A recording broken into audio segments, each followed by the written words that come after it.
Well, hello, everybody, and welcome to another edition of Talk More Talk, a solo Beatles video cast. And I think it's safe to say this is the episode that I think many people have been waiting for.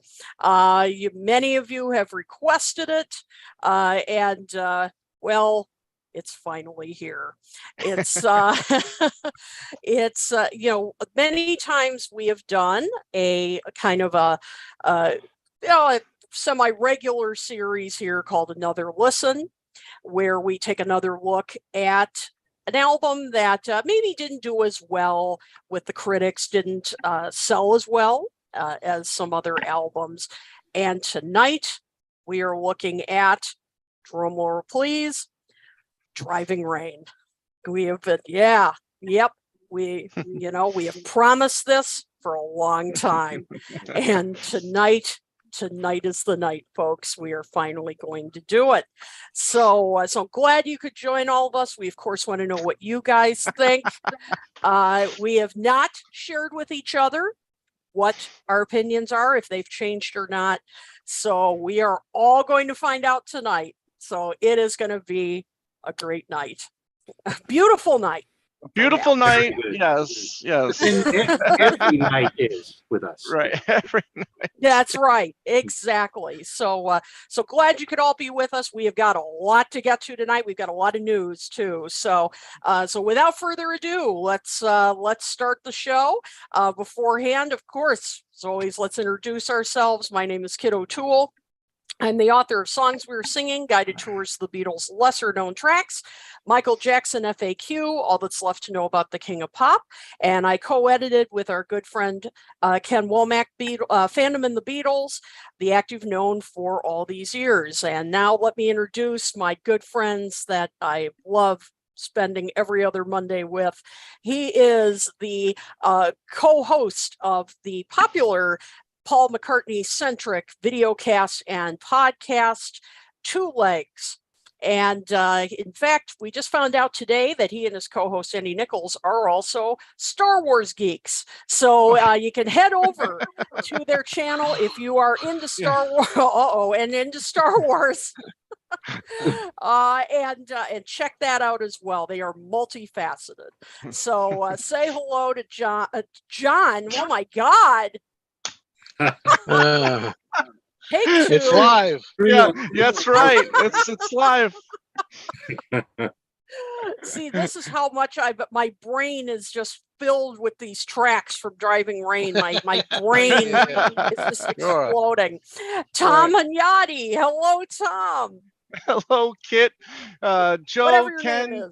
Yeah, I know exactly. Believe me. To my mom, I'm Nick Tom. Because my brother's Nick. So.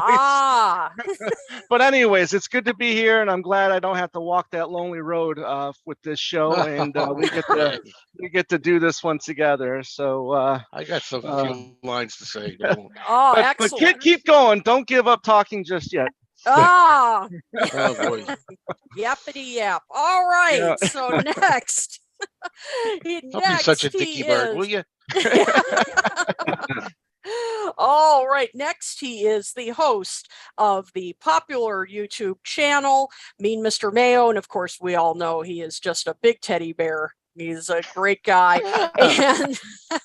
And of course, his channel is full of comedy, collecting, also the great show Fab Gab, where they rank tracks and many other things. So say hello to Joe Mayo. Hello, Joe. Hello, Kid. I got to say, I have never been looking forward to a show on Talk More than this one. I have to, for some reason, I'm really excited and ready to go. And hello, Tom. Hello, Ken. Let's get going. All right. 1, 2, 3, 4, 5. I think I'd give it up talking. And believe me, guys, we're sober. I swear to God, we're all sober. Yeah. I mean, I got to be a little tipsy to listen to this record, but All right. And last but definitely not least, he is a fixture of the Beatles community. He hosts so many shows that I don't know how he sleeps. He is the co-host of Things We Said Today. As I say many times, if you doubt its popularity, ask Peter Jackson. Yep. He also hosts the nationally syndicated show Every Little Thing, where he plays just that, every little thing from the Beatles and solo years. And if that isn't enough, in addition to hosting this show, he hosts on YouTube Ken Michaels Radio, where he interviews everybody from authors to podcasters to musicians. You name it, you never know who's going to pop up. So that's 4 shows, folks. So say hello to Ken Michaels. Hello, Ken. Hi, Kit. And if you include my website, that means it's 1, 2, 3, 4, 5. So let's go for a drive.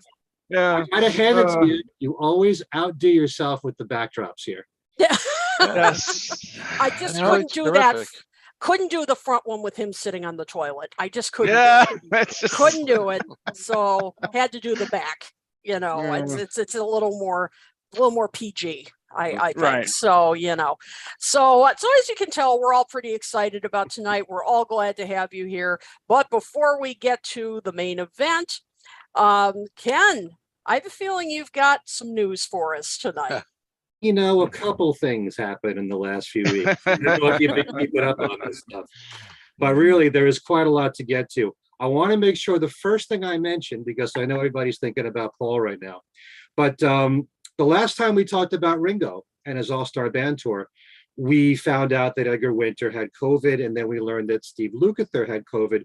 So Ringo had to postpone the 12 remaining dates for the first leg of his tour, and he announced he was going to be on his website giving you the new dates, which he now has. So if you go to ringostarr.com, if you're wondering if those dates have been rescheduled, they all have been. And not only that, those dates are from September 5th to the 22nd. If you pay attention, his second leg starts September 23rd. So that leg ends on October the 20th, which means that for about 7 weeks, Ringo will have 32 dates to perform. 32. And he's 82 years old, or will be very soon. Right. So that's quite a lot. God bless him. Apparently he's got all the energy, as does his band. But yeah, for those of you that don't know, check his website for the rescheduled dates. Where do you even start with Paul? I want to start with, first of all, the Glastonbury Festival, which was on Saturday. Before that, on Friday night, he actually played a warm-up show at the Cheese and Grain in Frome, Somerset. There were 25 songs in this set list, and in attendance were Olivia Harrison, actress Leslie Mann, pop star Olivia Rodrigo, and AC/DC's Brian Johnston.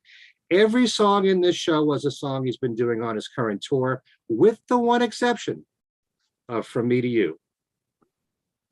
Okay, and then, as you know, he just played the Glastonbury Festival.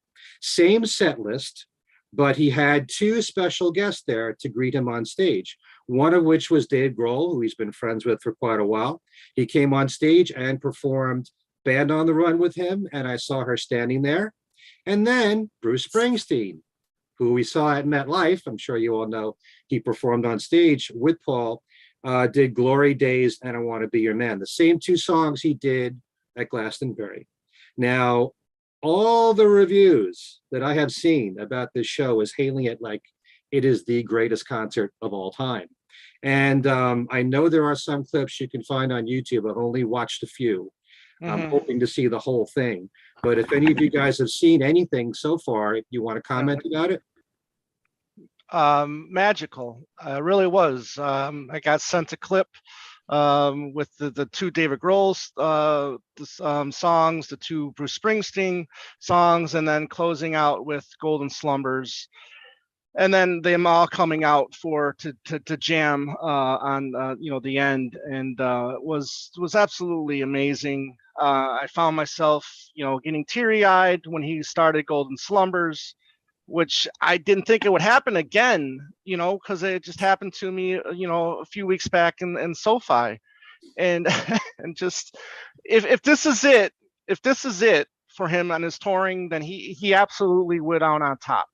And after seeing this, I kind of hope he does tour a little bit more now. But and I didn't think I would ever say something like that. Same here, Tom. Same here.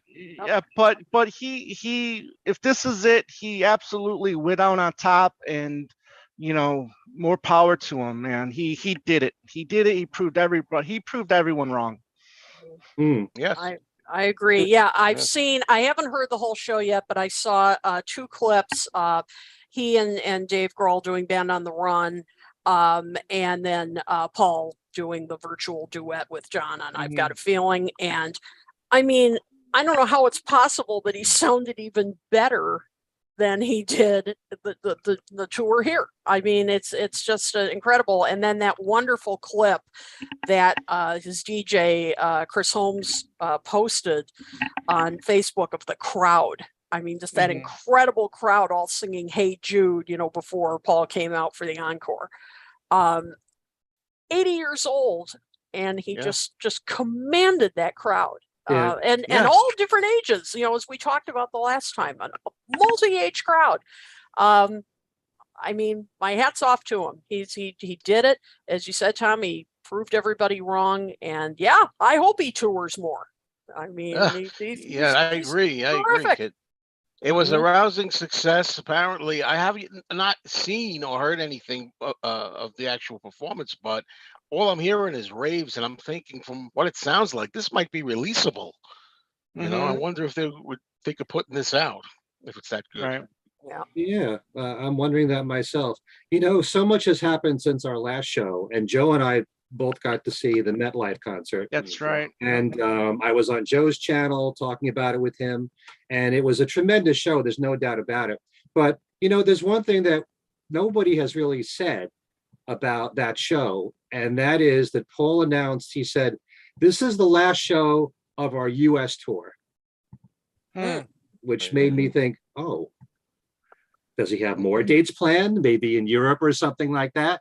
Maybe that slipped by people when he said that, but I'm wondering myself when he said that. And also, we can rave about the performance. I mean, the band is killer.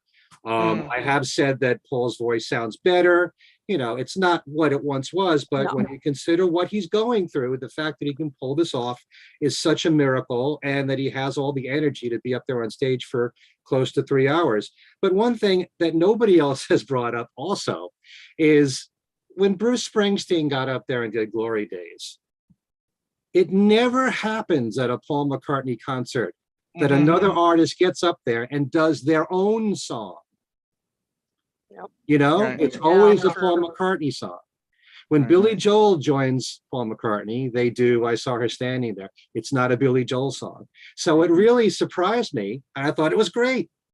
Yeah, I did say earlier today while we were live on Two Legs that it was cool to see them perform Glory Days, but I wish Paul would have had a verse. Kind of like when someone's up there with Paul doing a Beatles song, they each rotate verses. So it'd been really cool if Paul got to do a verse. I really enjoyed seeing Bruce. I'm not a Bruce fan per se, although I do like about 10 songs I know that I really like, and Glory Days is one of them that I like a lot. So I was happy to see it with Paul there as well. Yeah, it's such a great rocker, and it's such a crowd pleaser, and it's appropriate for that moment. This is his glory. It's a glory time. About to hit 80. But and it was just very cool to see Paul sing along with Glory Days and play bass to it. I mean, this is a rare thing when he plays along to someone else for George. I'm talking about at his own concerts. That just doesn't happen. Right. Okay. So real high moment for me, as was the whole show. Oh. So must have been magic. Oh man, you can't wait, can you? Hang on, Tom. Hang on. Okay. John. Those raindrops from your head there, Tom. So Paul, as we said, turned 80 on June the 18th. And as you can imagine, a lot of people had some nice things to say online, so I thought I'd read a few of them. Ringo tweeted, "They say it's your birthday, Saturday. Happy birthday, Paul. Love you, man. Have a great day. Peace and love. Ringo and Barbara, love, love, peace and love." And Yoko said, "Dear Paul, happy 80th birthday and many, many more. From a partner in peace. Love, Yoko." Brian Wilson said, "A friend like you. Happy 80th birthday to Paul McCartney." How nice. For those of you that don't know, Paul and Brian Wilson recorded a duet together on one of Brian's albums, Getting In Over My Head, called A Friend Like You. And Stephen Kalinich, longtime friend of the Beach Boys, and Brian Wilson helped to co-write that song. And it's a nice duet, but it's nice that Brian referred to that. Giles Martin said, happy birthday, Paul McCartney. You have been a mentor, guide, friend, collaborator, and a fine maker of fine bagels and tea. He makes bagels too. Is there anything this man can't do?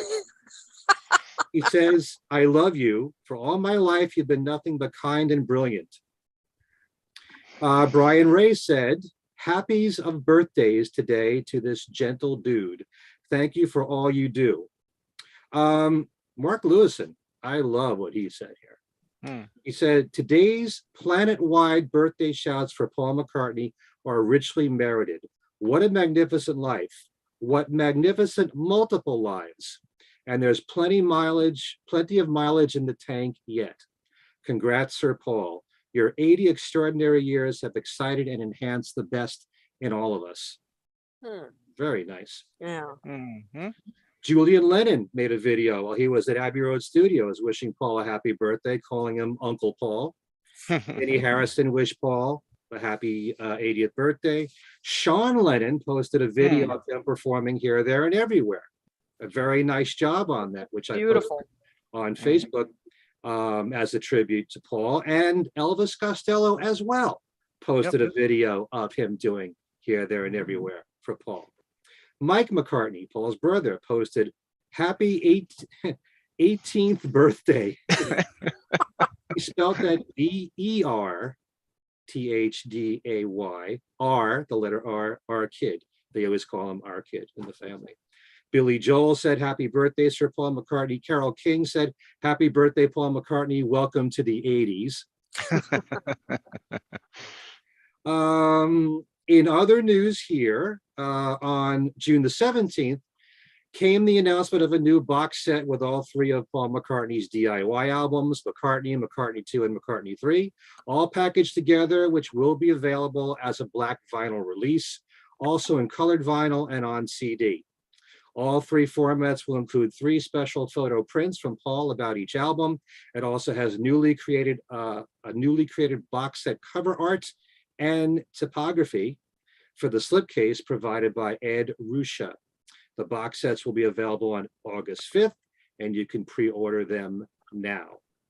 Again, for the collector, I imagine a few people here have already ordered it. Who's a few? I have not. All right, one. One that I know of. Guaranteed one. Yeah. Yes, I did pre-order it, and I am not ashamed of it. Okay. That's fine. You're allowed. So, on Paul's birthday, for record release day, came the limited edition 12-inch for Paul's song from McCartney 3, Women and Wives. Side A has Paul's version. Side B is the one from St. Vincent from the McCartney 3 Imagine release. Only 3,000 copies will be available worldwide. From the always excellent Facebook page, The Beatles in Print, Together and Solo, we learn of a new book coming out in September in the UK, next February in the US, called Love and Let Die. The Beatles, James Bond, and the British Psyche by John Higgs, described as a deep dive into the unique connections between the two titans of the British cultural psyche, the Beatles and the Bond films, and what they tell us about class, sexuality, and our aspirations over 60 dramatic years. I'm actually kind of interested in that. You know, I am somewhat of a Bond fan, and you know, obviously a Beatle fan, and I'd like to. I think I might check that out. It'll be interesting I'm to see how they a link Bond the two fan. together. Yeah. Yeah. A Bond Right. fan up until I don't know. The Yeah, but last that's couple got of nothing to movies do with it. I mean, but I mean, it's I, still. I I mean, wanted to it's. throw. I wanted to I throw it understand. in that I have no interest in seeing this movie. All right. Also from the Beatles in print together and solo Facebook page, we learn of a new album. This is kind of interesting. That's just been released by The Vague Ideas. It's called The John Lennon Letters. Originally planned as a stage play by writer and musician Mayer Roselle, New York Letters is based on fictional letters either written or received by John Lennon the last 9 years of his life. So there are 12 songs on the album. And to give you an idea, each song represents a letter that John wrote to someone or he received. So there's a song, the opening track, NYC, is a letter he wrote to his mother, Julia. And then there are songs based on letters that John wrote to Yoko, May Pang, Julian, Aunt Mimi, Sean, Tricky Dicky. There's a song called Nixon's Listening. And there's a song to Paul. That song, the one to Paul, is called No More Crying. And it's a message song, sort of in response to Paul's Here Today. And there's a song based on an imaginary letter that Paul wrote to John, Something'll Happen. Now, this has been released in the UK so far, and you can purchase it on Amazon.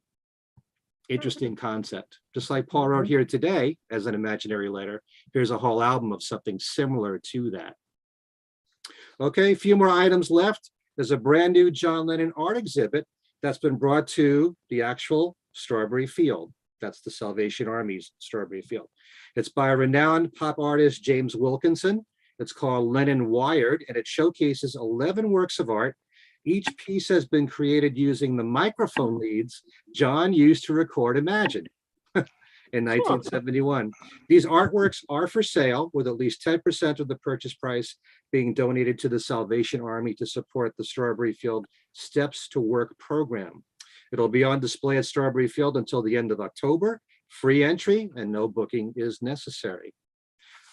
Peter Asher just finished up 4 concerts. He was supposed to tour with Jeremy Clyde of Chad and Jeremy fame, but like so many people, Jeremy got COVID. So those 4 dates had to be just Peter Asher alone, and I got to see the last of those shows. He's tremendous, you know, mixing in all the songs, the Peter and Gordon songs, going through his whole career as a producer, explaining everything, lots of Beatles stories in there. And Peter will be producing a new album for Susanna Hoffs.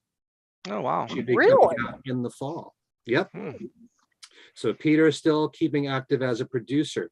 Julian Lennon announced on his website that you can now pre-order his forthcoming album, Jude, with no information on its release date, but the album will contain 11 new songs from him, including the 2 that were released already, Every Little Moment and Freedom.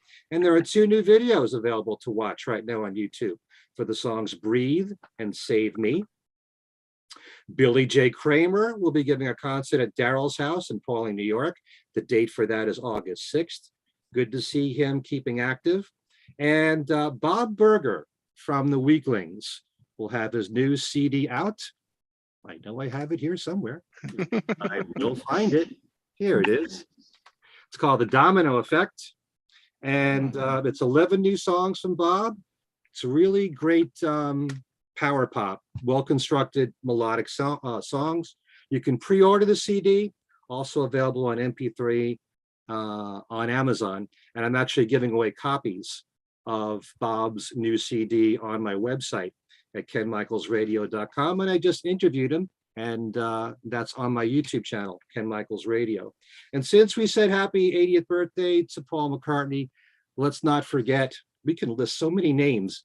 The last half of June, I don't know what it is in the rock field. So many names of people somebody else celebrating a birthday. But we have to say happy 80th also to Brian Wilson. on June the 20th. All right. Happy birthday, Ralph. Happy birthday, Ralph. There Oh, ain't gonna be no party. Gee, I wonder what that's from. I can't imagine. Can't imagine.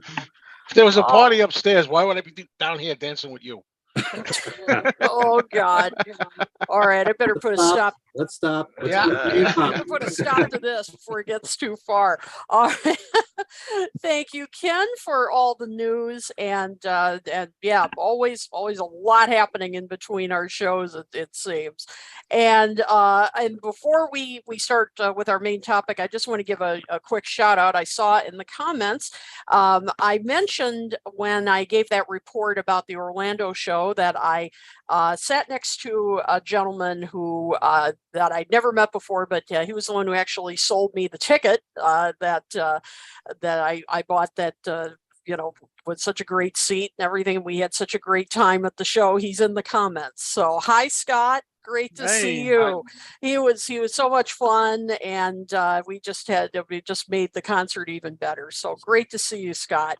Excellent. Yeah, he was and a huge fan of not only Paul but all the solo years. So I told him about our show. So glad you're tuning in. So I hope this is the first of many shows that you'll see. All right, and you picked a good one, Scott, to tune into to start, because this is your initiation. This is your initiation. Get ready. Here it comes. Get ready, because at long last, another listen, Driving Rain. So get ready to share your thoughts on this album. So brief background before we get started. As you know, the album before this was Run Devil Run, which was recorded in about 5 days, I believe, in early March 1999. And Paul liked that approach so much, doing it that quickly, that for his follow-up, Driving Rain, that was recorded in about 2 weeks in February 2001, or at least starting there, with producer, and I hope I'm pronouncing his last name correctly, David Kane. Is that... I'm sorry? Kahn? Is it Kahn? Okay, thank you. I wasn't sure which one it was. So David Kahn. Think Star Trek Part 2. Okay. Oh, Wrath of Khan. All right. There you go. Khan. All right. That'll make me remember it. And never had worked with him before, but he had worked with, number of artists, young, and I found out even had worked with Tony Bennett on his Unplugged album, which was interesting. So he had worked with a wide variety of artists. This is also a notable album, as we all know, because this was the first album that he worked with. Well, first of all, the first album with original material without Linda. Also, the first one that he worked with Abe and Rusty.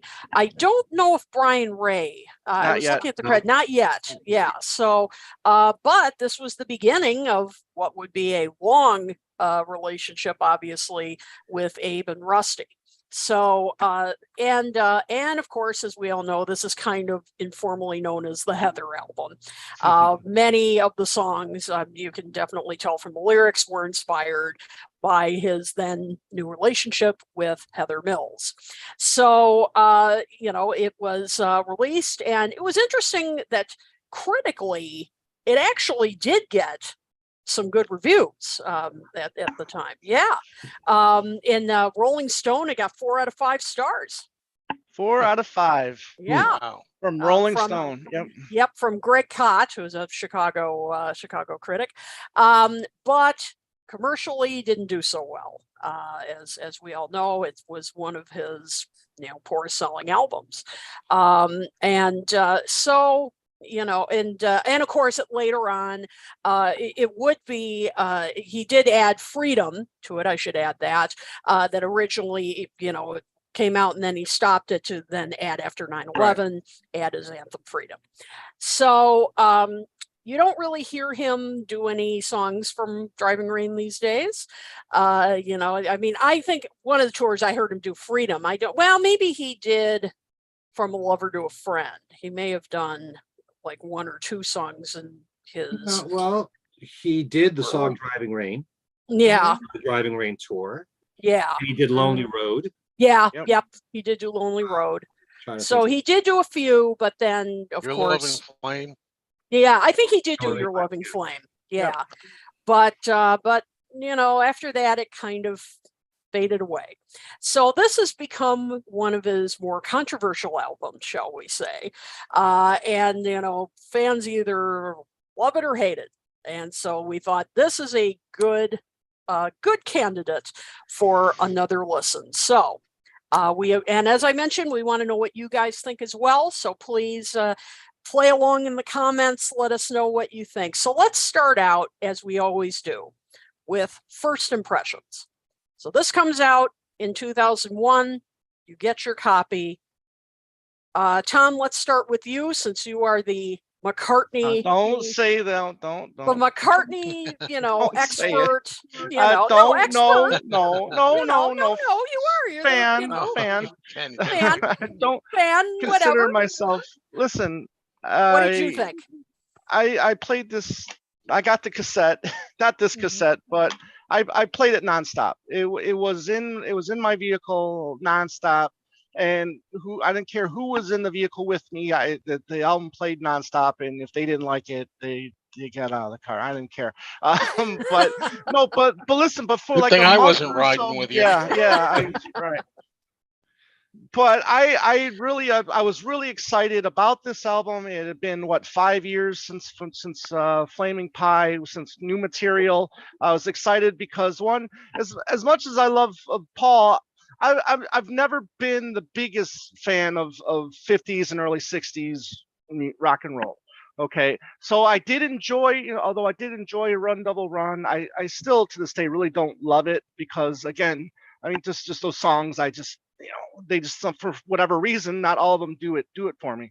So I mean, yes, this album was really, really excited for. Played it nonstop, and I did enjoy it for the most part.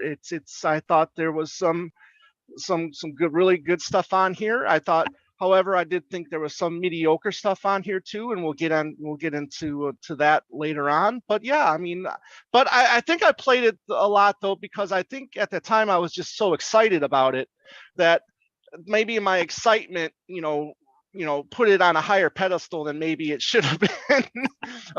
But again, I still, like quite a few tunes on this album. But my first impression was it was a good album. And that's an interesting point about first, that your expectations may have been higher, because sometimes that happens where you're so excited about a release and you think, Right. this is going to be incredible, and then you hear it and it just doesn't, and like you said, it was, I mean, I read some really good reviews before I bought the album too, so I mean, it was expectations were high. Absolutely. Yeah, absolutely. That's a very good point. So Joe, how about you? What were your first impressions?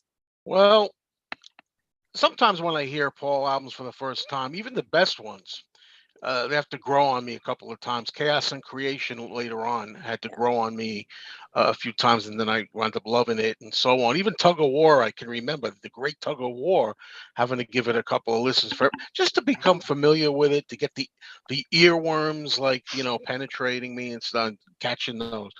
Anyway, when I first played Driving Rain, I really hated the album. I really, I'm not going to mince words. I hated it. I thought it was terrible. I couldn't. There was not one song, which was odd, that appealed to me. And how could that be? Not one. And then I played it a few more times, over time. And unlike other albums of Paul's, it never really grabbed me. None of the songs. And I'm like, wow. So I kind of wound up leaving it alone after maybe, I don't know, four listens, because something's got to sink in. At the time, there was not one song I liked on it. And I remember thinking to myself, this is the worst, in my opinion, solo Beatle album of them all. and that even includes Ringo. And I don't say that to bash Ringo because I love Ringo, but I say it to make a point. I'm like, even Ringo's worst albums, I like one song, two, or whatever. I could not, I didn't like. I thought From a Lover to a Friend was a terrible choice for a single. First single, I thought it was dirgy, slow and ponderous. I thought it was awful, and that's just where my head was at. And I don't know. Because of that, I never went back to it very much. Like occasionally, in the years after that, I'd pull it out, give it another chance. As I always say, I feel like when it's something I'm invested in, like the solo Beatles, I owe it to myself to give it more listens and to try to really become more familiar with it. I wouldn't necessarily do that with just anybody. If you said, "What did you think of the new, I don't know, Eric Clapton album?" Just off the top of my head, and if I heard it once or twice, I didn't like it, I don't have to go back to it. I don't feel like I owe that to him. So yeah, it was strange. And I just want to say before I forget this, comments over the years that I've gotten, people have said, "Well, I think because it's Heather, that's why a lot of people don't like it, because Heather was, the Heather album, as you said." But back at the time, there wasn't any of that animosity with Heather and anything. I didn't feel any of that. They weren't having any problems, Paul and Heather at the time, so that wasn't a factor at all for me. And I'll lastly say that I did indeed call it Thriving Pain. It became a joke among my channel on YouTube because I just throughout it did nothing appeal to me. I thought I found a couple other things I forgot. I thought the lyrics were lazy and weak in too many spots, relying on a lot of oohs, which he's done before. That's part of his style. But if but I love the rest of my love, so I could deal with the whoa whoa whoa parts and stuff. I still think that when he it seemed like when he was devoid of ideas or words, just throw a couple of oohs in there or something like that. And I have nothing against love. Love is fantastic, but it sounded so many worn out love cliches in this particular album for me at the time. And yeah, I just didn't want to go back to it. Yeah, very much. Yeah, and that's a good point you made about Heather, because when this first came out, I don't think there was the as much negative opinion about her as would surface later. So I think that's a good point, that that people who say, well, you just didn't like it when it first came out because the songs are about Heather. I don't think probably that's true. That in retrospect, a lot of people surmise that, Right, exactly. But when it first came out, I think that's. Although I quickly came not to like her. Yeah, especially right. when there was a Barbara Walters interview. She was absolutely ruthless. Yeah, I think saying the first, maybe like the first year, if I'm not mistaken, spent with Paul was worse than when she lost her leg. I remember her saying that on Barbara Walters, I think it was, and I was like, what? but when this first came out, I mean, we didn't know any of that yet. So I think that's a good point that to make, that just saying, oh, you just didn't like it because it was about Heather. Yeah, that's for first impressions. So that's true. Ken, how about you? Going back a little over 20 years now. What did you think? Just to comment on the last point you had to make, I guess a lot of the backlash against this album is due to the fact that the memories that people have of Heather with Paul are not pleasant at all.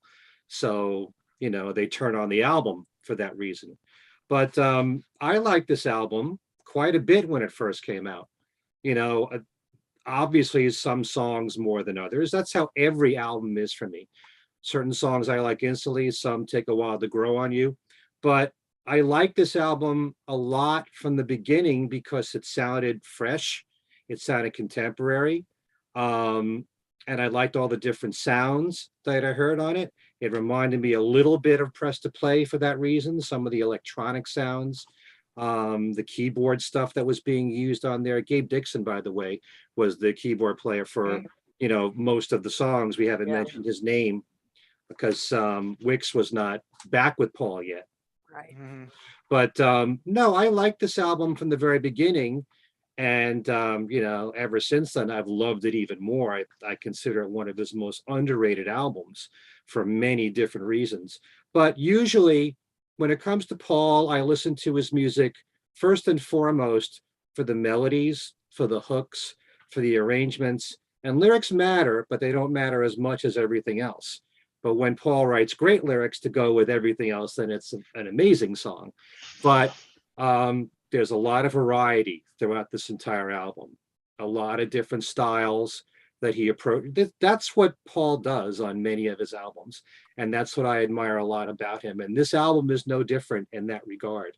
It doesn't bother me. I understand what you're saying there, Joe. The one thing about From a Lover to a Friend that always kind of bothered me was all the la la la's in there, as if you couldn't come up with words at that moment. But yet that song is so seductive for me because that chorus, once it's in your head, that's it. Very simple chords, simple chord progressions, but it's such an amazing chorus. A great melodic line, great melody throughout that song. But this is what Paul McCartney's albums are for me. A lot of variety, a lot of very catchy songs. In most cases, it would take 4 or 5 times before I like just about every song, but some I like from first listen. Lonely Road grabbed me first time I heard it. Great rocker from the get-go. But no, I like this album from the very beginning. Okay.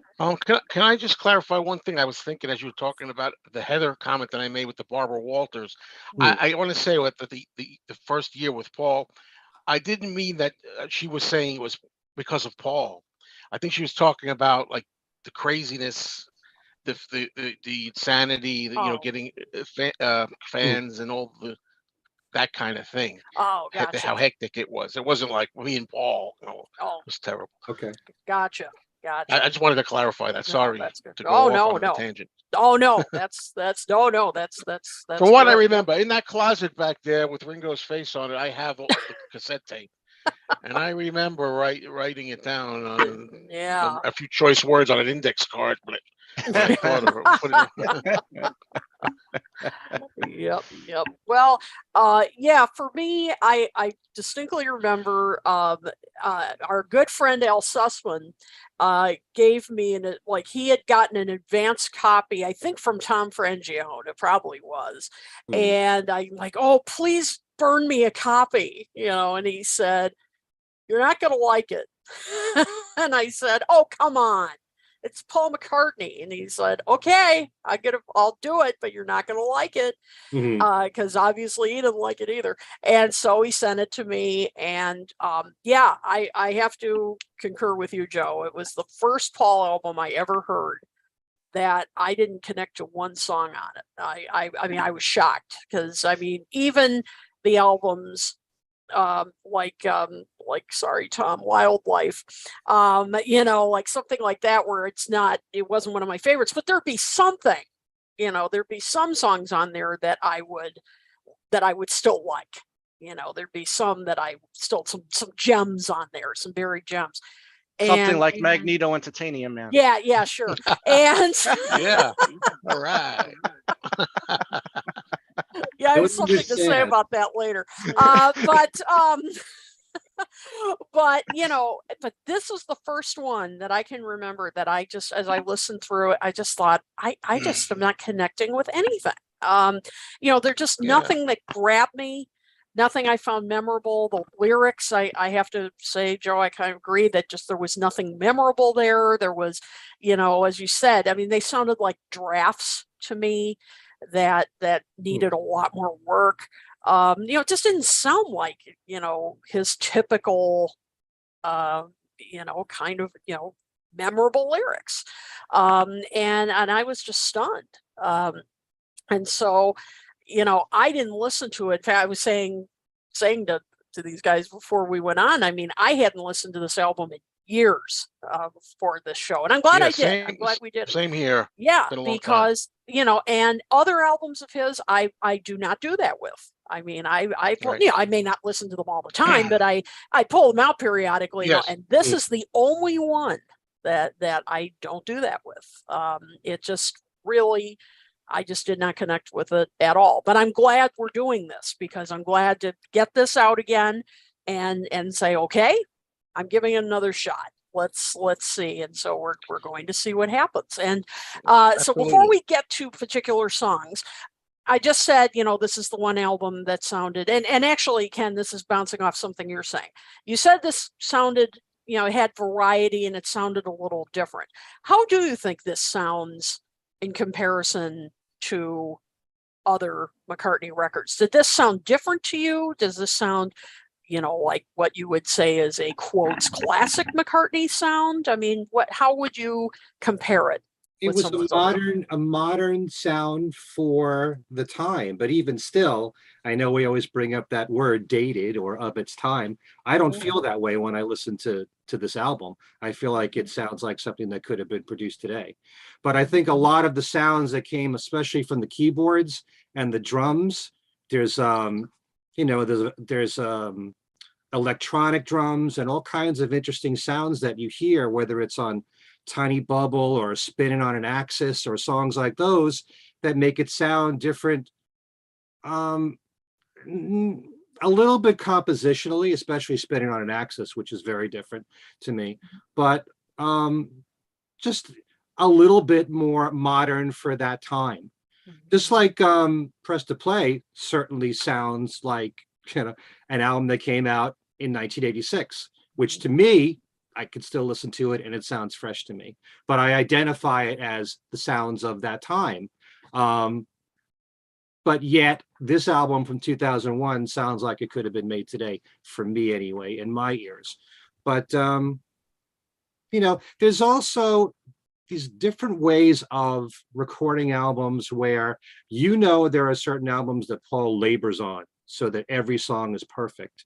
And there are songs like, or albums like Wildlife that he rushes through, and he wants that feel. He wants that looseness, this spontaneity, this rawness in songs like Wildlife. And a lot of fans love that. I sense a lot of that same kind of an approach with Driving Rain, that he didn't try to have perfect recordings, but good enough recordings that sound spontaneous. Like if they were there in the studio right now, this is what it would sound like, without trying to perfect it over and over and over again, but sounding good enough to release just the way it is. A lot of those songs kind of sound like they were done in a few takes, and I like that vibe to it. Just like I like when he's polished. I like the contrast when it comes to Paul. That's an interesting point, that it's, a bit like Wildlife in that it is, it is more, a little more unpolished and a little more, because he did only record this in a couple of weeks. So, it isn't quite as polished. So that's an interesting comparison. Yeah. And that's a very good. So Joe, what do you think? How would you, compare this? That's a good point. Yeah. A little unpolished, not so much, a little unpolished than what we'd been used to. But I mean, Wildlife, as you say, is unpolished. What I like about Wildlife is that I like that it's different, especially now, all these years later. It stands out so much as a different, more raw, primitive kind of thing. I love listening to stuff like Mumbo. That's just really a jam on the spot, and I love it, love that. Or even Bip Bop and everything. I know I'm criticizing things about this album, but those, who can explain why something appeals to you or not, whether it's the melody or rock or whatever it is, instruments, whatever. But it's definitely a little different. I like what you said, Ken, about it not feeling dated. I mean, we'll get to about listening to it again this time. And no, it doesn't sound dated to me either. As we agree on, Ken, not that that's a bad thing for, you're listening to, I don't know, a 50s song, as I always try to say, it sounds like it was recorded in the 50s. Well, duh, it was. Same thing with Press to Play. Of course, it's going to sound like the 80s. It was made in the 80s, I say, does everything have to sound like it was made currently, like 2022? I wouldn't want the 50s to sound like today's music, to tell you the truth. So, for example, yeah, absolutely. Tom, what's your take? Well, that's another thing too, is listening to this album, and it does, for me, for my ears, it does have a different feeling to it. It's not, to my opinion, not that happy-go-lucky type of McCartney album that we've got, in the past. I mean, we're dealing with a few years removed after Linda's death, and I think you feel that still on some of the tracks on this record. I think it doesn't feel it. I think it feels, some of it, like a bit downer. Even songs like, From a Lover to a Friend and Your Loving Flame kind of feel like downer songs. Even a song like Magic, which should be like a happy song, it doesn't feel like a happy song, and to my ears, you know what I mean? So, but there is some upbeat songs like, like Driving Rain and I Do. I mean, there's some positive songs in there, but again, it just doesn't have that, positive vibe that you get from so many past McCartney records. And then, it sounds a lot different because there's no Linda backing vocal. There's really no backing vocals, on this album. So that, is a completely different, thing that we're not used to hearing on a McCartney record as well. So yeah, I mean, yeah, I think it's a really different feel for this record. I'm so glad you said it, because every time I've thought about this record, I always think of it as being kind of dark. I really do. Even though, yeah, a lot of the lyrics in many ways are, I mean, they're clearly influenced by Heather saying, you saved me from, from being in a dark place and, that kind of thing. But yeah, but yet they still sound overall kind of depressing in many ways. It's weird. And some of the songs are a little harder sounding. I mean, some of it I wondered if it was kind of carrying over from Run Devil Run in terms of the harder guitar sound.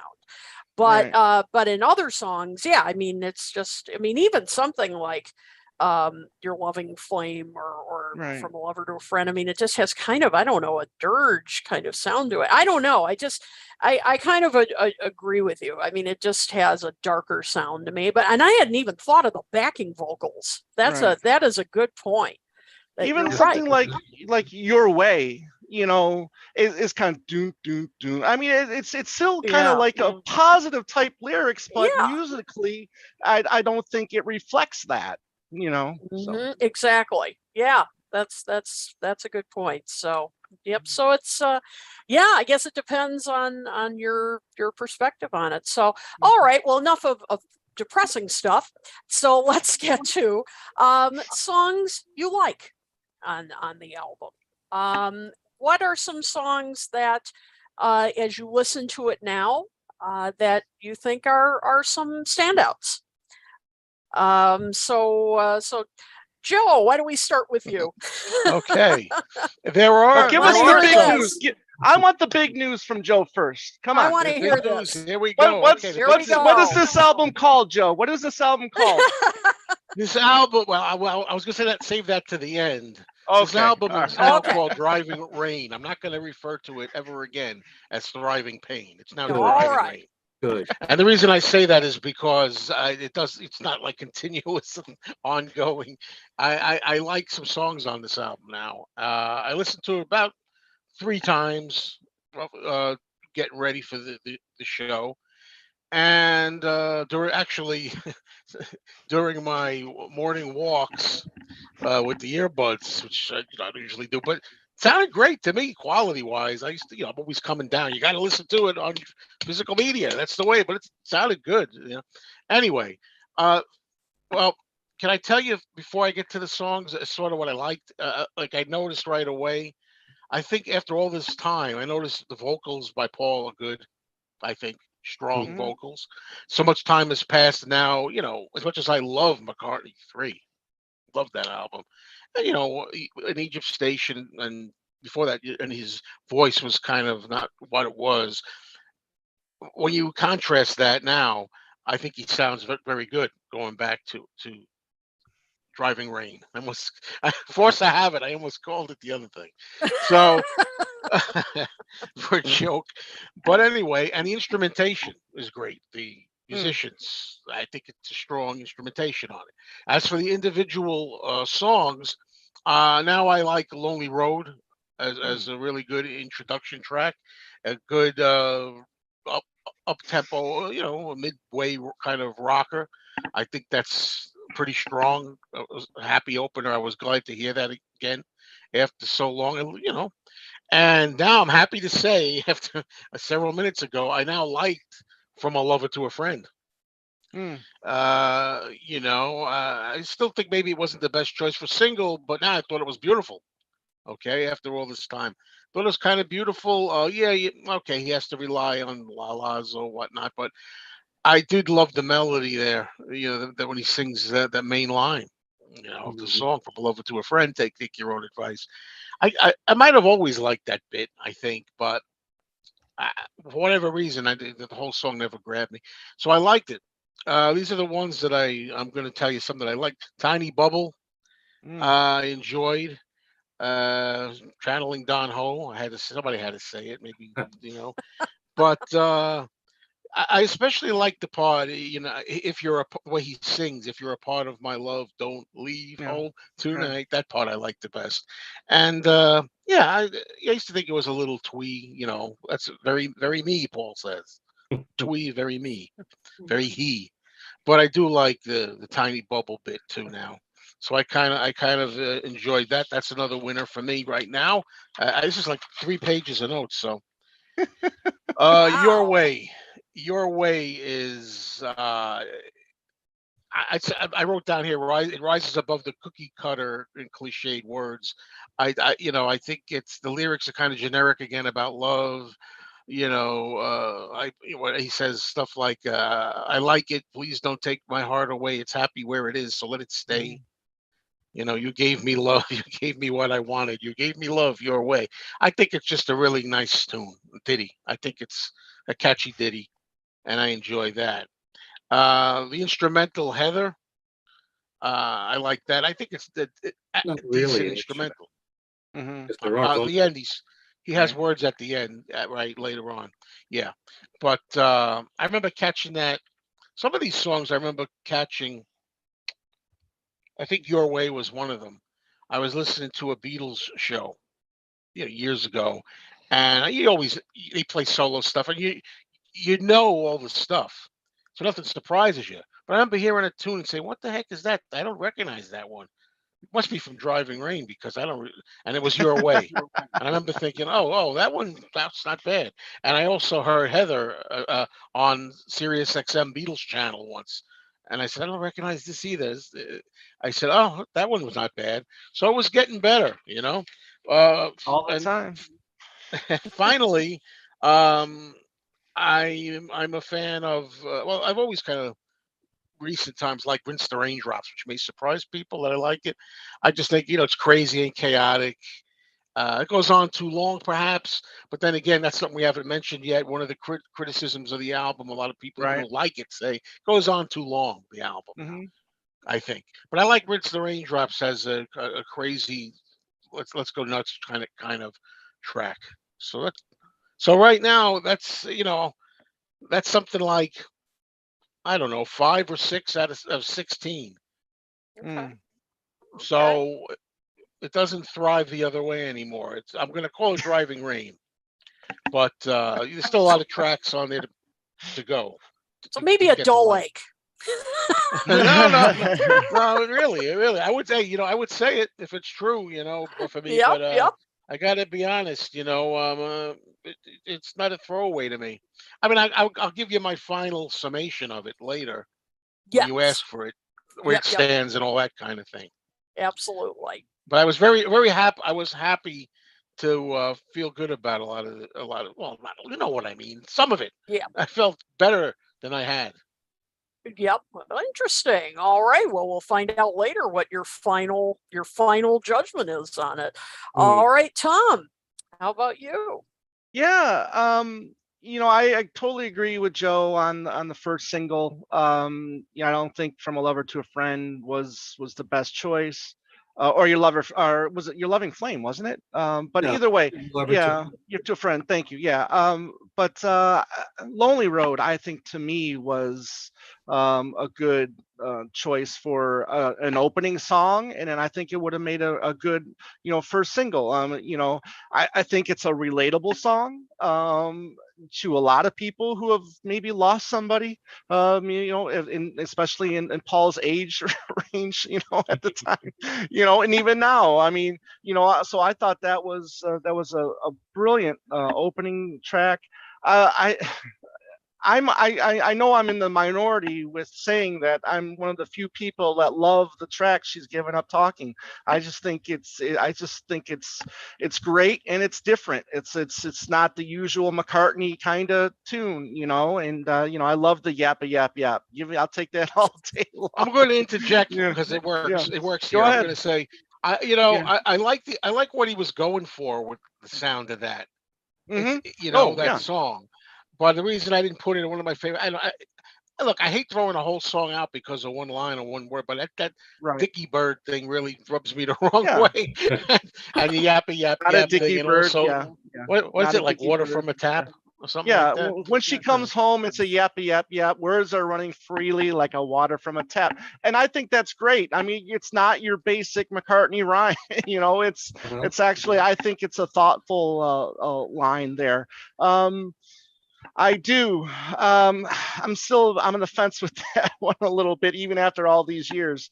Tiny Bubble, always liked that one. Your Way, I think, is one of the strongest tracks on there, even though I think it's, the music and the lyrics kind of don't match on that, in my opinion. But I love the country-ish feel that you get on that song.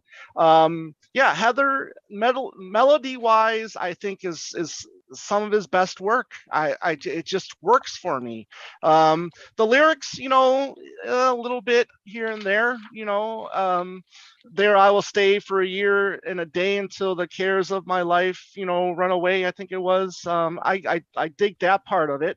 I would have been fine if it was just no words up until the part where he whispers Heather, and I think that would have just made a good choice there myself. Your Loving Flame, I tend to enjoy. And then again, I've being on Facebook and checking out the McCartney Facebook pages for so long, I feel like I'm also in the minority when it comes to writing into Jaipur. I think this is just a really fun little ditty, kind of like a little mantra, lyric wise, and just a great medley, melody and musicianship. And we had Gabe Dixon on the Two Leg Show, and he talked about the piano playing in that song, and it's beautiful. And he played a little bit of it, and I think it's great. And then and I've mentioned Rinse and Raindrops a lot. It's just one of those tunes where I can't listen to while I'm driving, because the next thing I know, I'm doing 100 miles an hour, because it's just such an energetic, song. And then that scream that he does towards the end of that song is just wow. I mean, it really harkens back to the early Beatle days, and it's just like that scream he does, or at the beginning of Revolution. It's just a really powerful kind of yell or scream, whatever you want to call it. Maybe a little too long, and I am glad you brought in the length of the album, Joe, because I do think that's one of the things that maybe this album suffers from is length. But then again, this is the CD era, and you got all that time, and you want to fill all that time. So, but maybe this wasn't the material, for that, you know, for that thing. But yeah, I mean, listen, there is some good stuff on here, but again, I think there's more mediocre stuff than good stuff. Yeah, I should have mentioned. I forgot to mention Magic, by the way. Yeah. Magic is a song everybody seems to like. I think that's about Linda. Am I right? That one. Right. Yep.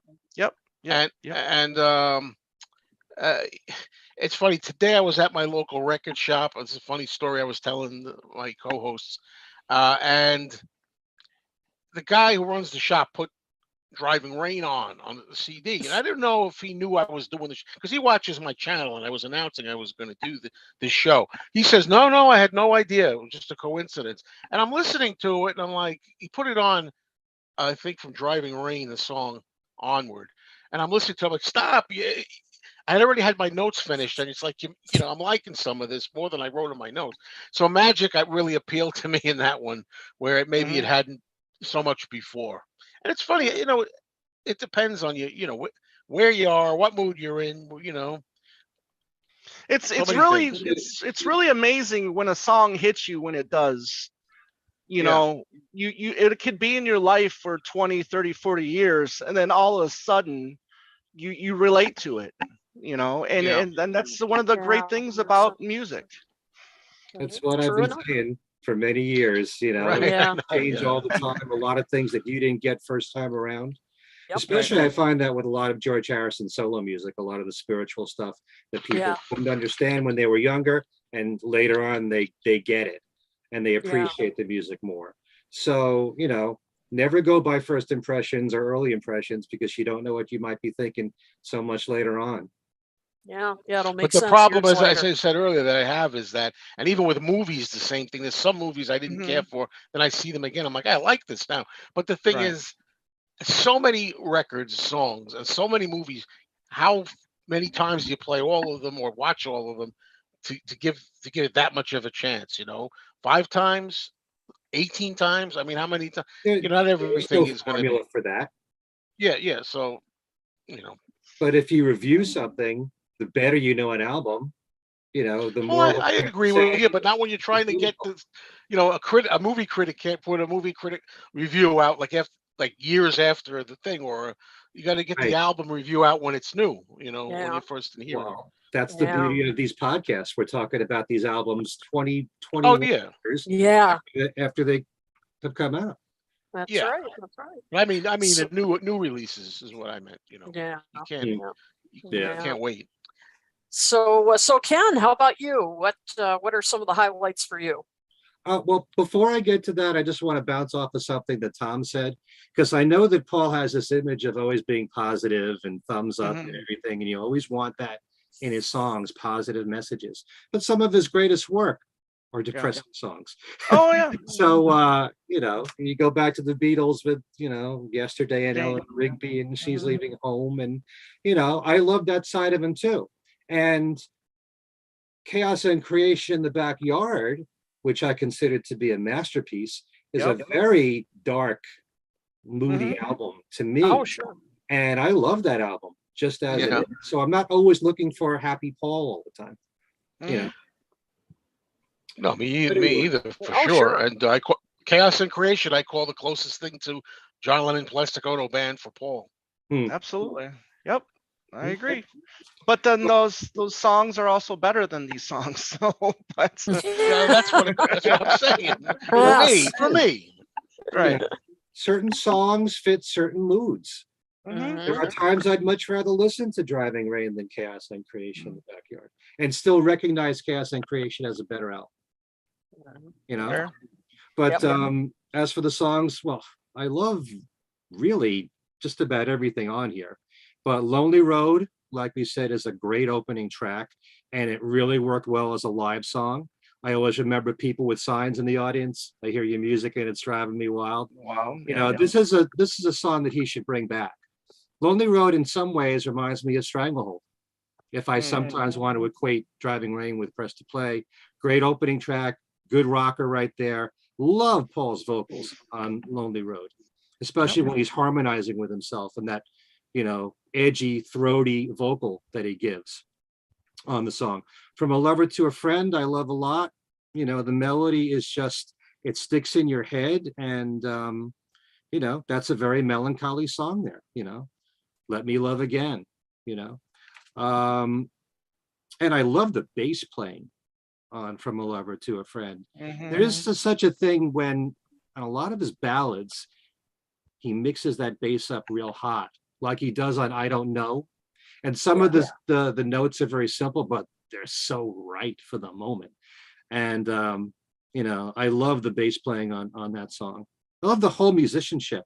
If you ever listen to the remixes of From a Lover to a Friend, you're going to hear a lot of Gabe Dixon's piano playing there, and a lot of, I guess there are arpeggios, all these flourishes that he does, which really helps to make the song. And you hear Paul's bass playing even more. She's given up talking. I agree with everything you said there, Tom. That's very much like Talk More Talk for me. Right. Again, third track from Press to Play, third track here. Very electronic sounds that you hear on there, make it very different, playing with his voice a lot. I like it. It's fresh, it's different. It's not what you expect from him. I want more tracks like that. I like the song Driving Rain. It's catchy as hell, despite what people have said about 1, 2, 3, 4, 5, let's go for a drive. I don't have a problem with saying that. I love the chord progressions in there. I love the melodic line in Driving Rain. The way that it ends, the way it does, is not what you expect. You expect the song to end that way. I like it. I like it a lot. I Do is a very simple ballad, but effective in the melody. And again, Paul's vocals are outstanding there.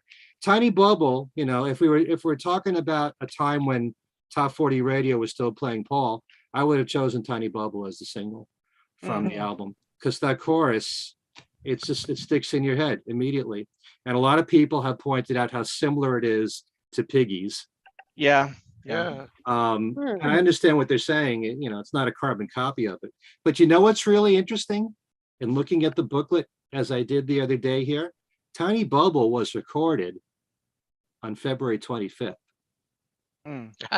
2001, on George's birthday.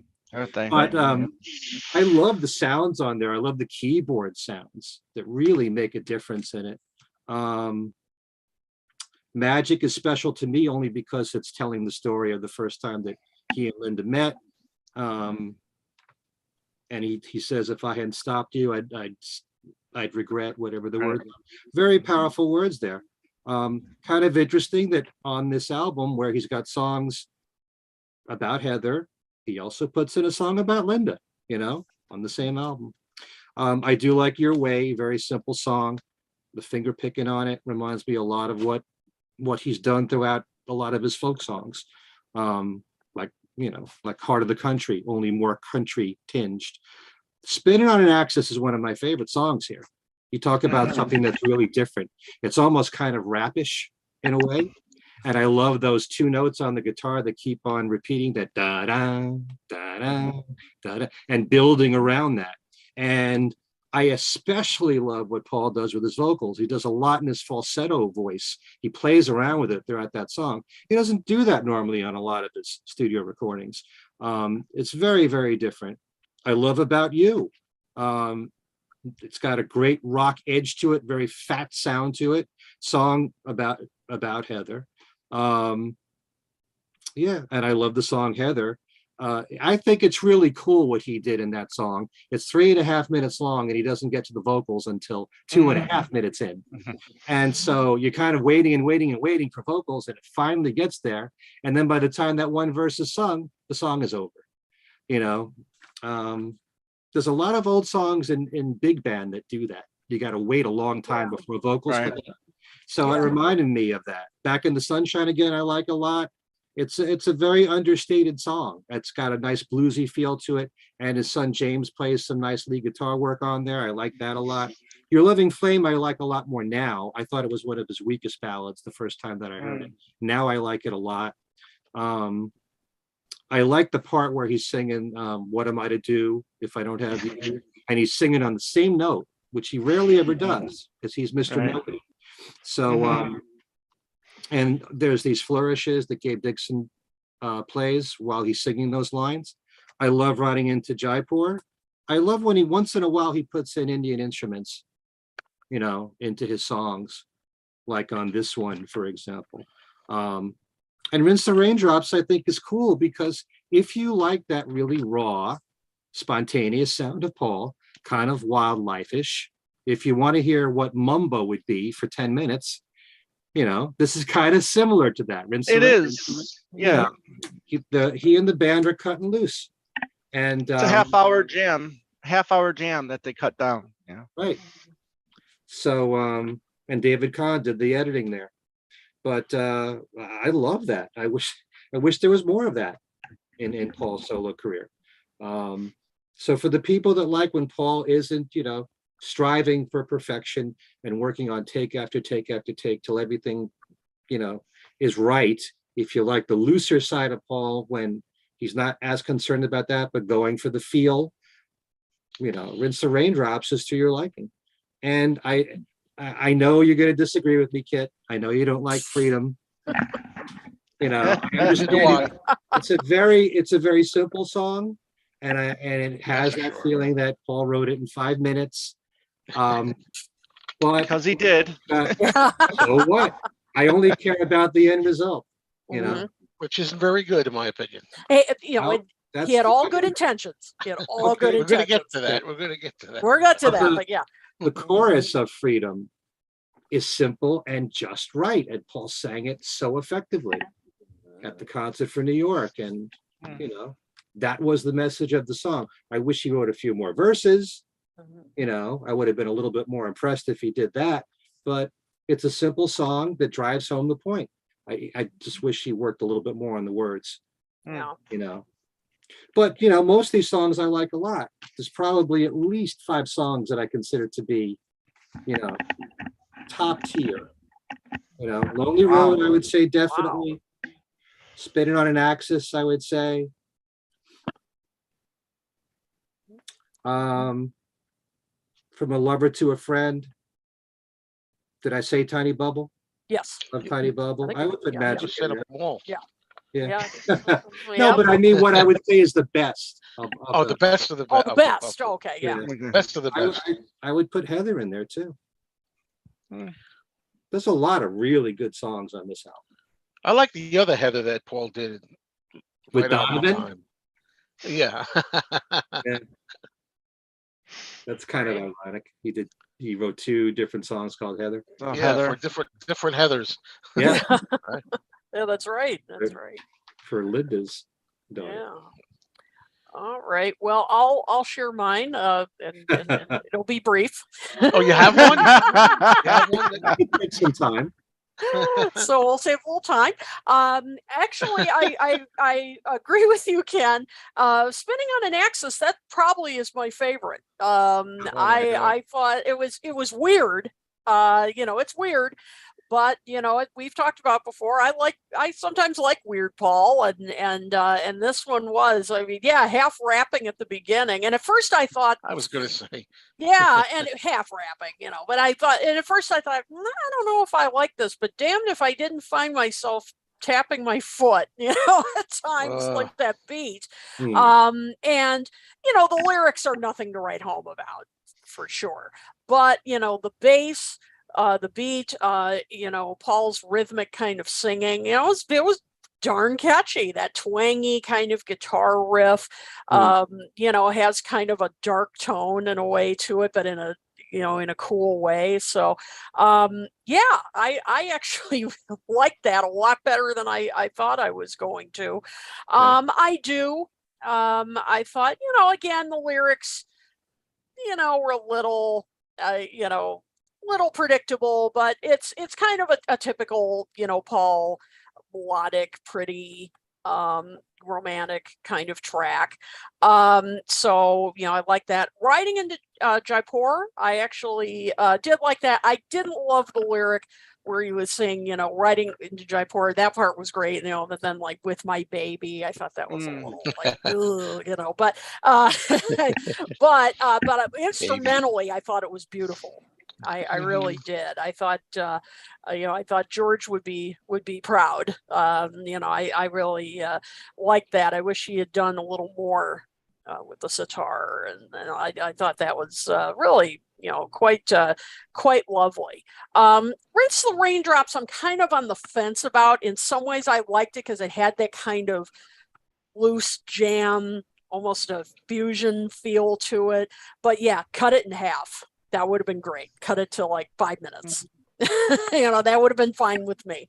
But I did like it for its experimental kind of tone, that kind of unstructured kind of sound to it. I did like that. But as I said, shorter would have been good. But other than that, I liked it. So those were probably the tracks that drew me the most. But yeah, Spinning on an Axis, that was probably weirdly the one that I gripped, no pun intended, but gravitated to the most. So yeah, that I was surprised. I thought what that about Lonely Road? Lonely Road, it just I don't know. She I told think you the one she likes, Ken. yeah, I know, but I want to just, know why you don't like the others. yeah, Well, we're getting to that, right? oh, we're getting to that. We'll get. Oh, don't worry. Don't Wait a worry. minute. Where's my We're carving getting to knife? that. All right. So those are mine. So now let's get to the ones we don't like as well. So let's see. So Tom, let's start with you. What ones don't you like as well? Well, it's a tough question to answer because I've got such a history with this album, and I played it so much when it first came out, and I don't want to say that I hate any songs on this album because I'd be lying to myself. Okay, I think, in my opinion, they're just not, the standard isn't there, in my opinion, with a bunch of these songs. So, and I have to disagree with Spinning on an Axis. I believe me, I listened to this song a billion times, and it still just doesn't mesh with me. And especially the ooze, and is experimenting with his vocals, and that, and it's fine because we talk about that with She's Giving Up Talking, right, where he's doing something different on both of these tracks. It just so happens I like the one more than I like the other. About You, I don't find a very interesting rocker. Back in the Sunshine, it just, again, has been another thing that just that hasn't really touched me in any way. But again, it's just, I don't hate these songs. I still enjoy them one way or the other. There's something about it that I will like, whether it's the vocal or whether it's the melody. So I think there's something to enjoy with just about every song on this album. I just don't think that the quality of the quantity that we have here is as good as what we've had in the past and what we've had after this. So again, so stuff that just isn't really my favorite, I would say, unfortunately, are the two ballads, which I'm a big ballad, Paul ballad junkie, and I just don't consider them top tier, McCartney ballads. And then, Spinning on an Axis back in the Sunshine Again, About You, and even a little bit I Do, and Driving Rain. And the Driving Rain has nothing to do with the 1, 2, 3, 4, 5. Let's go for a drive. I'm fine with that. He's done it before, whatever. It just, again, it's just not catchy. Or it was, maybe, and maybe I just got burnt out on the song, or for whatever reason, it just doesn't hold up for me like some of the other songs have held up. Like, Lonely Road, I think is great. So there are some songs that have held up for me, but others that haven't. So again, I don't hate songs on here. I just don't think they're up to standards. Yeah, and I see what you're saying, because some of the ones I'll talk about, I'll like them instrumentally, Right. but it'll be like some lyrics that'll kill it for me, or something like that. So it's not like, oh, the whole thing is horrible. It'll just be, or you've just said, like you just said, Paul has done this, but he's done it better before, something like that. And I don't mind an artist repeating themselves. I mean, because artists that have had the career as long as Paul have, I mean, they'll do that. I mean, they'll borrow from past songs, and that part doesn't bother me either. It's just, to my ears, they just don't, for whatever reason, they don't do it for me. Right. Absolutely.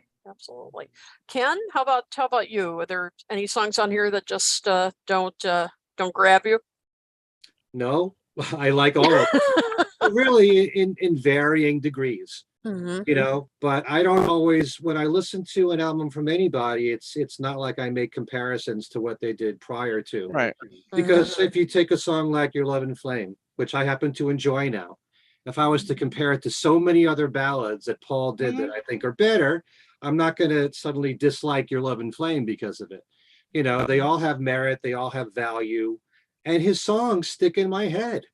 I don't know what it is. It's just that's the gift that he It's a has. genius of melody and catchy earworms. Yeah, and you know, you brought up a very valid point here in the length of the CD. It is 67 minutes of music. And you know, when you've been brought up in the days of vinyl, when you had about 35 minutes of music, maybe 40 minutes of music, and then certain CDs would give you more, like 50 minutes. Mm-hmm. You know, you can feel the difference when you're listening to the CD all the way through. As much as I love all the songs on here, there are times when it is taking too long. And maybe that's because I'm so used to whatever. I got used to 50 minutes. I've got a theory. I've got a theory why this album was so long, because he finally wanted that double album. You know, this is a double album. You know. Let me ask you this, because so much of what you've done, Tom, and we've talked about it in podcast shows, is that there are songs that you wish you could take off some of these albums and replace with bonus tracks.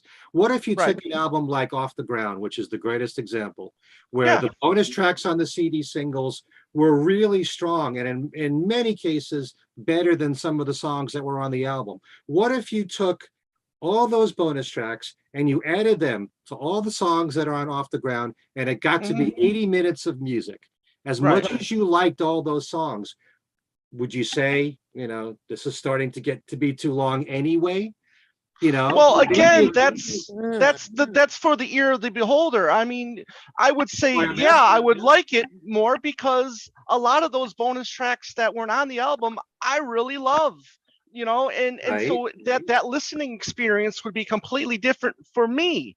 You know, for me, it might be different for you or Joe or Kit, but for me, I think that I mean, if Off the Ground was a double album with all those other tracks that I love, I think it moves up to brilliant level for me. It goes up to masterpiece level for me. You know, even with the songs on it that I don't care for. You know, you bring in all those songs, Big Boy Bickering, you know, Style, you know, and so on and so on. For me, I'm happy as you know, I'm as happy, you know, as Mike Myers, you know, I'm as happy as a girl, you know, but it's I mean, but we're all different, Ken, you know, when it comes to this stuff. That's what I'm talking about. Right. For some people, and believe me, you know, I love those bonus tracks on Off the Ground. Right. If you put all them, but you crammed it all onto one CD, it might still drag because it's so long. Absolutely. You know. Yeah. Maybe for some people, yes. Maybe sometimes it should have been a double album. Sometimes things don't feel as long as they are if you're enjoying it. Yeah. Oh, sure. Right. I mean, the same thing with movies. You know, I mean, I'm sure people that love 10 Commandments don't feel like it's a you know, or Ben-Hur. It doesn't feel like a 4-hour movie. You know. Of course. Yeah. You know, absolutely. All right, Joe. Yeah, I'm dying here waiting to go on this. All right, well, trying to look passive about it. No, well, spotlight's on you. The song "Driving Rain." You know, I'm opposite of Tom. I think, if I remember what he said, I like it except for that 1, 2, 3, 4, 5. Now, that's terrible. Lyrics 1, 2, 3, 4, 5. Let's go for a drive. 6, 7, 8, 9, 10. What's the word? Let's go through and back again. Go there and back again. Go there and back again. But the rest of it, I'm enjoying it until he does that. It's just so cheap. Now, let's go through what everybody's gonna say. He does it in All Together Now. Oh, I get it. All Together Now is one of my least favorite Beatles songs to begin with. So, and it's also a kiddie song. So, all right, that's okay to count. It works great in Yellow Submarine. Yes, it does. And also, as they always say, 1, 2, 3, 4, 5, 6, 7, all good children go to heaven. They try to like catch you like, tripping, contradicting yourself or whatnot, being hypocritical. Mhm. That's to me, that's what I call a coda. That's the end of the song. They're just going off into somewhere. It's not part of the main song. So that's the Driving Rain song. Now, I find really by the numbers. It's I don't hate any of these. Tom was mentioning that. Don't hate any of these songs now. Anyway, I did 20 Really? something 1 years ago, maybe Mm. some of them, uh, but I just find it by the numbers. The lyrics. If you only knew how much it meant to me, you'd understand, and I would feel your love was true. This is all I want. This is all I need. It's always yeah. I was always in songs. There's always come. I want you. I need you. It's always the same thing. No thanks. Flip the page. I'm saying I know what I think something that Tom is waiting for, but he's leaving it to me. But spinning on an axis. I called it one of Paul's worst songs. I don't know. Sorry, it's as close to rap as he's gotten at the beginning. It's just unmemorable to me, and he does rely on that ooh ooh ooh again in it. So I don't know. Then the song about you again. you know, typical cookie cutter stuff. You give me the power to get out of bed. When in the morning I'm feeling dead. Out of the darkness and into the light, straight to the center, everything right. Don't worry, darling, the sky will be bright and blue. Oh, okay, I here we think go. most of those lyrics are pretty good. I don't. I beg to differ, my friend. Okay. Back in the sunshine, forgettable, no hooks. Some nice instrumentation, perhaps, to give it a little bit. Son James on it. Yep. I Mhm. think is on it. Okay, Yes. relies on ooh ooh ooh ooh again. And now I'm getting to the part that I think Tom's been waiting for. I think you left it for me, didn't you, Tom? Yeah, I Your Love left and it for you. Flame. Yeah. Yeah, Your Love and Flame. One of his most limp and uninspired ballads. Really weak ballad from Paul, and abominable third grader lyrics. How can I hope to reach your love? Help me to discover what it is you're thinking of. What am I to do if I don't have you? I'll be feeling blue. Just sitting here without you. I mean, for God's sake, come on. It bothers me. Can I deny that it's catchy? The melody, Hmm. that's Paul we're talking about. It's catchy. Hmm. I think the problem I have with it is that it's just. I almost get the feeling like even though they weren't having problems, I don't think Heather and Paul at the time. No. I wonder how strong the love was there because some of these are really uninspired as compared to even, in my opinion, My Valentine for Nancy, which I think Mhm. is better in my opinion, and all the songs for Linda. These don't seem that inspired to me.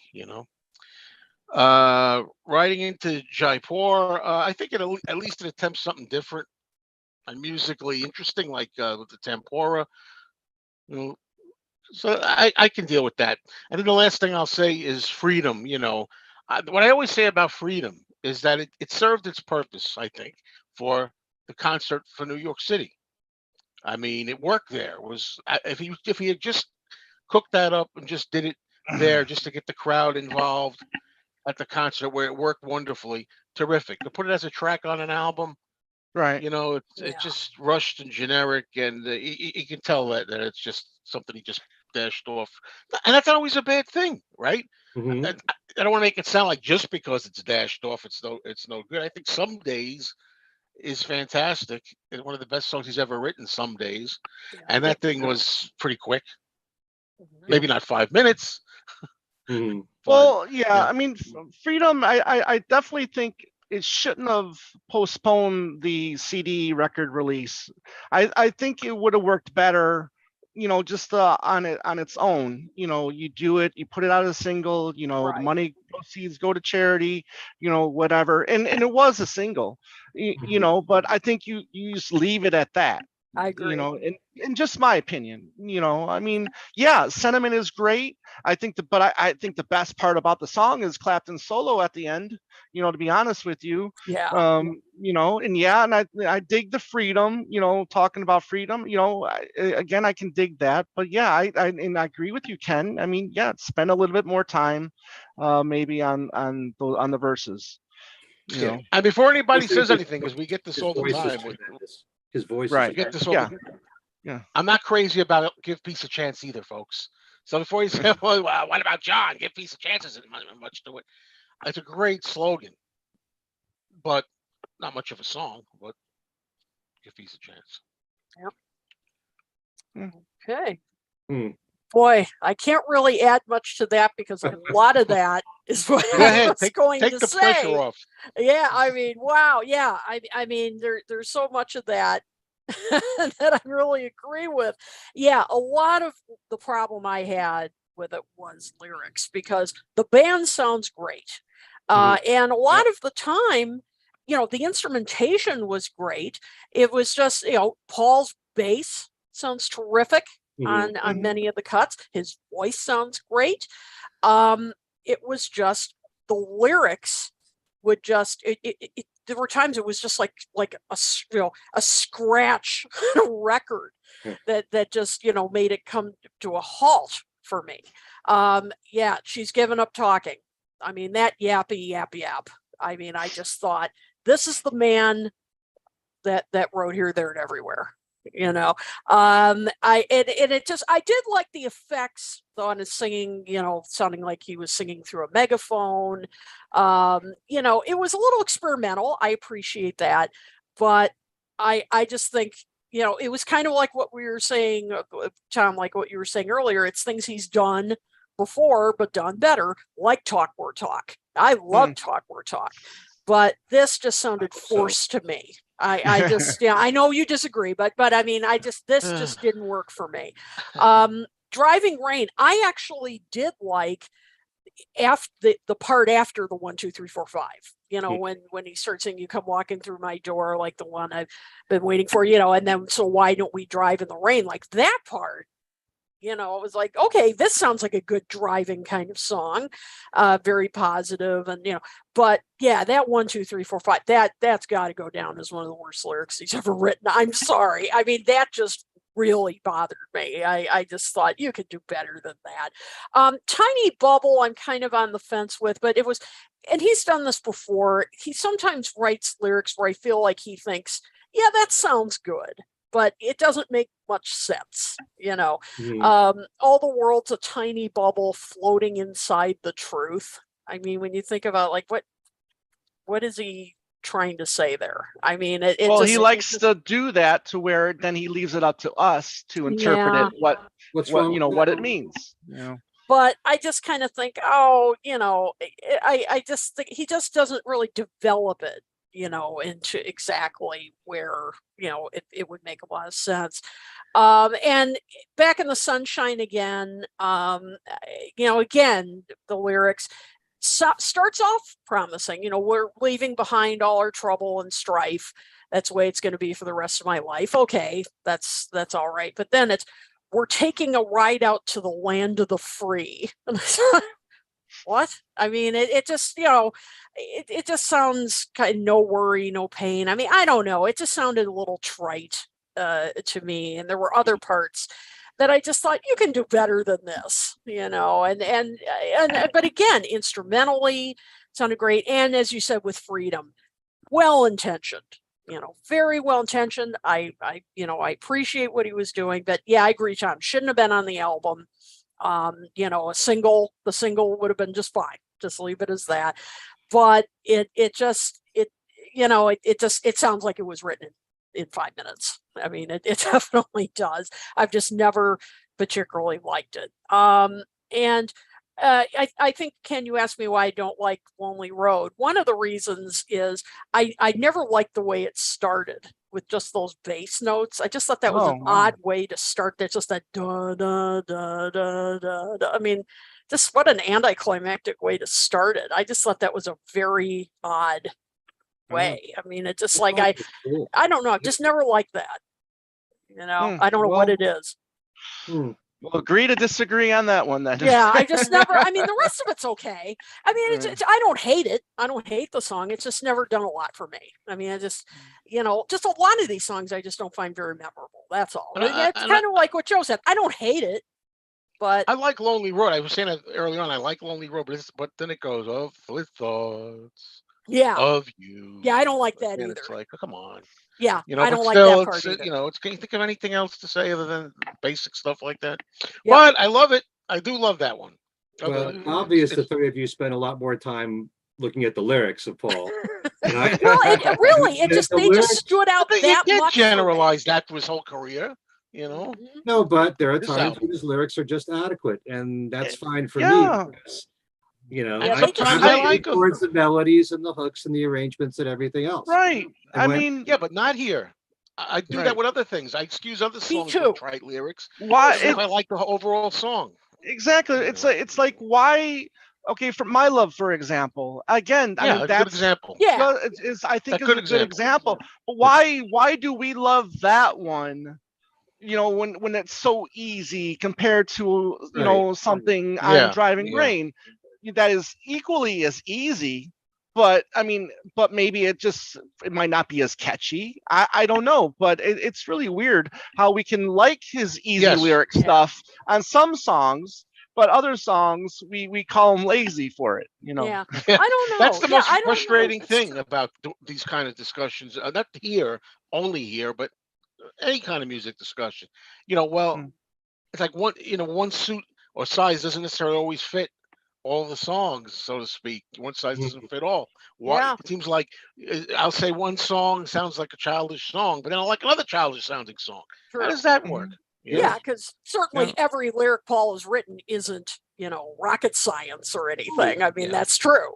I mean, that's, absolutely. So, but for Also- some reason, sometimes the lyrics will hit you and it just makes you cringe. And other times there'll be the most simple lyrics in the world. And you think, oh, that's beautiful. Uh-huh. I mean, yeah, it's interesting. These are all great points. I think a lot of it also has to do with when in your life you've heard these songs. When you're younger, you're probably a lot more accepting of a song like My Love, which I still think My Love is a great, beautiful melody, great Same. arrangement. Everything that we've heard about it, Henry McCullough's guitar solo, everything you love about it. And it becomes part of who you are. You grew up with it and you're more accepting of it. And you can be far more critical as you get older, to the point where there could be a lyric that's just as simple, but then you're critical of it. Yeah. It just That's true. sometimes don't make perfect sense when it comes Right. to your musical taste. Yep. Yeah. That's true. Yes, So- Tony DeMeo, you're right. Nothing wrong with nonsense lyrics. I'll say that all the time. Oh, I absolutely. love Junior's Farm. There's a lot of nonsense in there. It seems bet. there's a lot of nonsense in there, or You bet. whatever. But I like them. I don't know why. Yeah, exactly. I like Bebop-A-Lula with the nonsense. Sure. Tutti Absolutely. frutti. Yeah. That's right. So, all right, gentlemen, now we're getting to the moment of truth here. We've all heard it again. We've discussed what we like, what we don't like. So now comes the final verdict. So it's been over 20 years since this first came out. So we'll find out, have our opinions changed or not? Do we like it better, worse, the same? Where do we rank it among Paul's albums? So let's start with Ken. What do you think? I liked it a lot when it first came out. I like it more now than I ever have before. I consider it a near perfect album. I rate albums on a scale of 1 to 10, and there's about 11 or 12 albums from Paul that I consider to be 10s. This would be more like a 9, to me. So it would probably be somewhere around between his 12th and 15th best album. And that's for an album that I like so many songs from, which tells you how well I like the other albums that I rate higher. So, Paul's albums go from good to great, or very good to great, as far as I'm concerned. So, yeah. All Even if I right. rate it number 12, It's still a Okay. high rating because all the others I rate, great albums. Yep, absolutely. Joe. All right. Well, I want to preface where the ranking by saying, it has changed for me for the better in a way, as you'll see here. Strong Paul vocals, strong musicianship, instrumentation. I like about 5 or 6 songs now rather than 0, where I was for so long.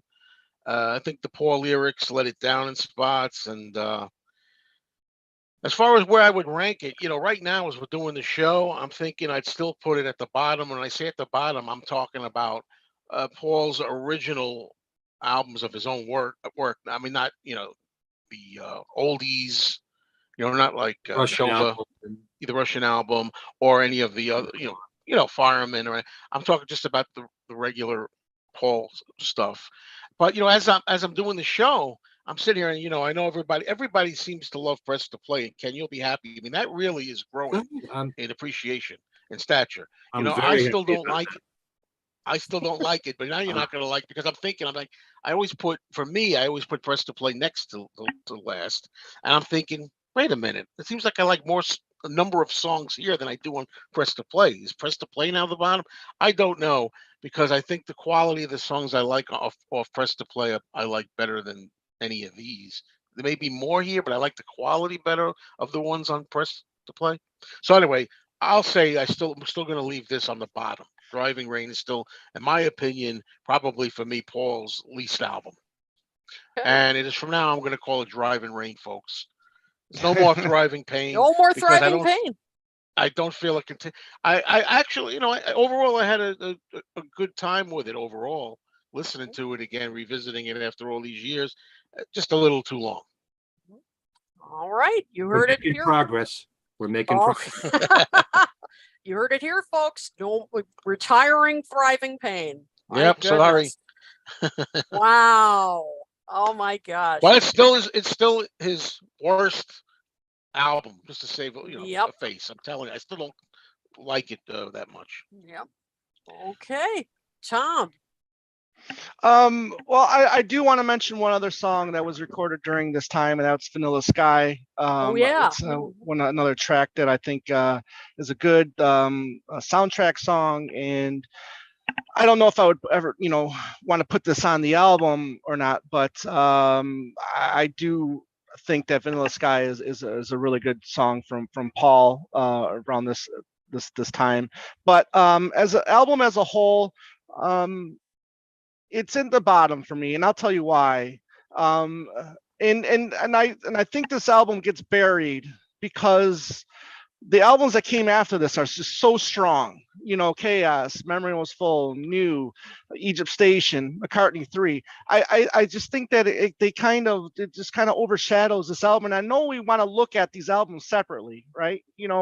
But when you're doing something like this, and you want to put it somewhere, I think you gotta look at it, albums that came after and albums that came out before. And for me, again, I've said it. I just think this album has mediocre to really good songs. I don't really have one that I think is like great where that I would put like we did our 101 favorite McCartney songs. I don't think I had any songs from this album in there. So that being said, unfortunately, when we have to put an album down, we have to put it somewhere, but again, I just don't find it as exciting as I used to. The excitement has worn off as other albums have come out and have been better, in my opinion, than this one. Yep. And hope everybody still likes me after this, but I would have to rate this last.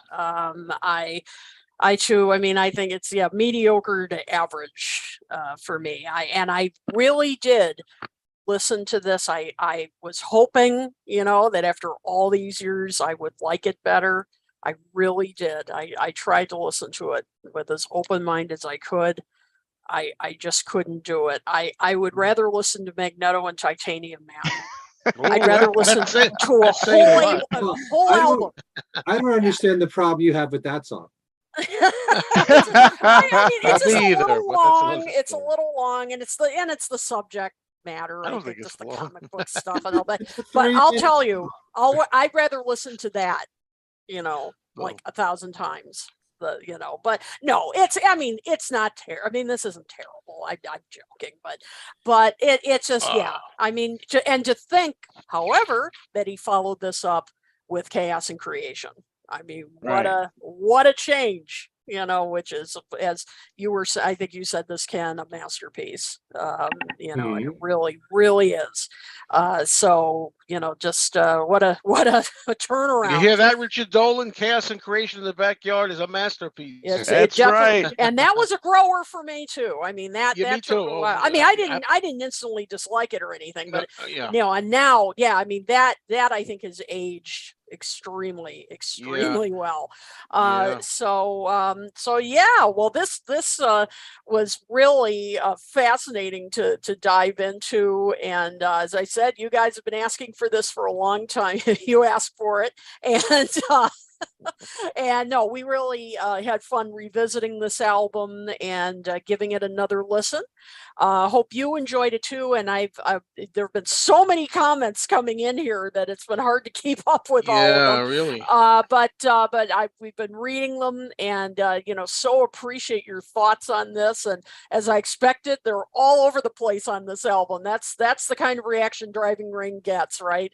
Do you love it or you hate it? But we invite you to keep this conversation going. We do read your comments, and I'm sorry we didn't get to many of them tonight. It's there was too much to talk about. it's a lot of fun to talk about Paul's entire catalog and hear different opinions, because there is no set way to look at everything. Exactly. Right. For all the years that I kept hearing Band on the Run is his best album, and there are still fans that feel that way. Think about all the people now that I talk to that like pre-Band on the Run stuff better than Band on. Who's right, who's wrong?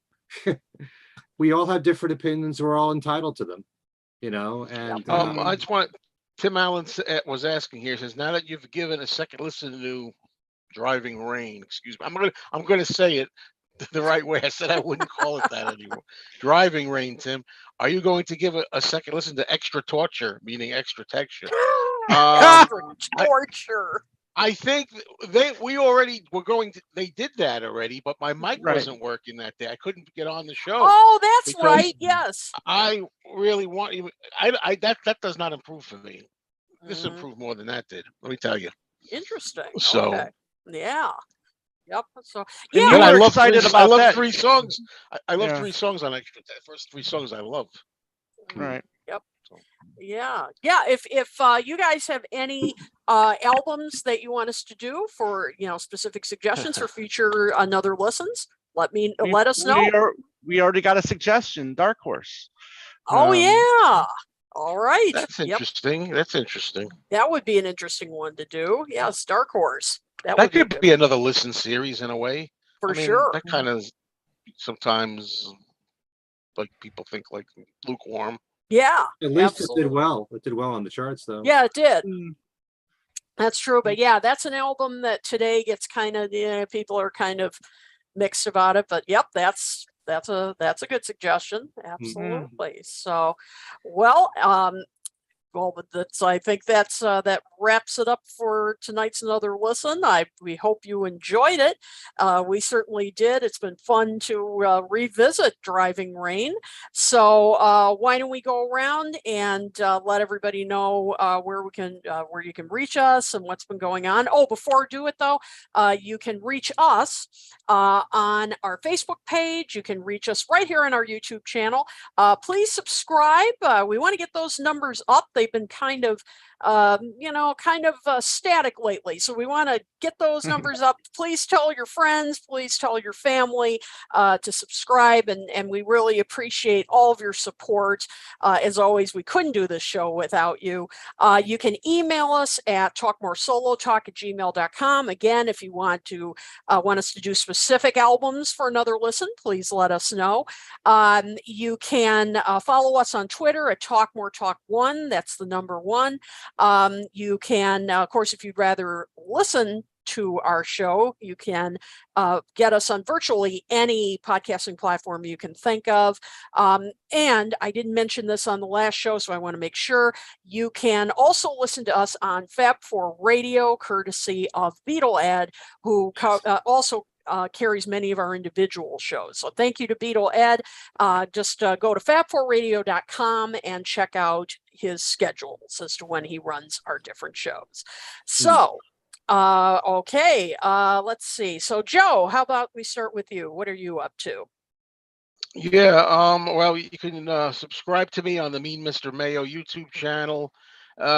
Recently, my videos I've done some Beatle ones talking about the Glastonbury thing with Paul, and but I've done some non-Beatles stuff because I saw the movie Elvis, the new Elvis movie with Austin Butler, and I talked about that, which you might want to check out. I really thought it was a good movie, and it's doing pretty well, I think.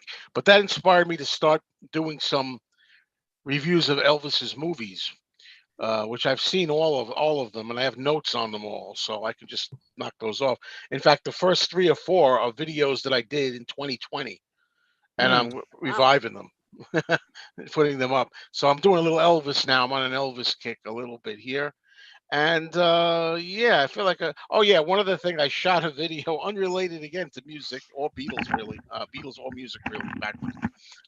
Is my friend Richie and I did another horror movie thing. And for those of you who like horror films, I'm going to try to put a little more of that stuff here and there on my channel.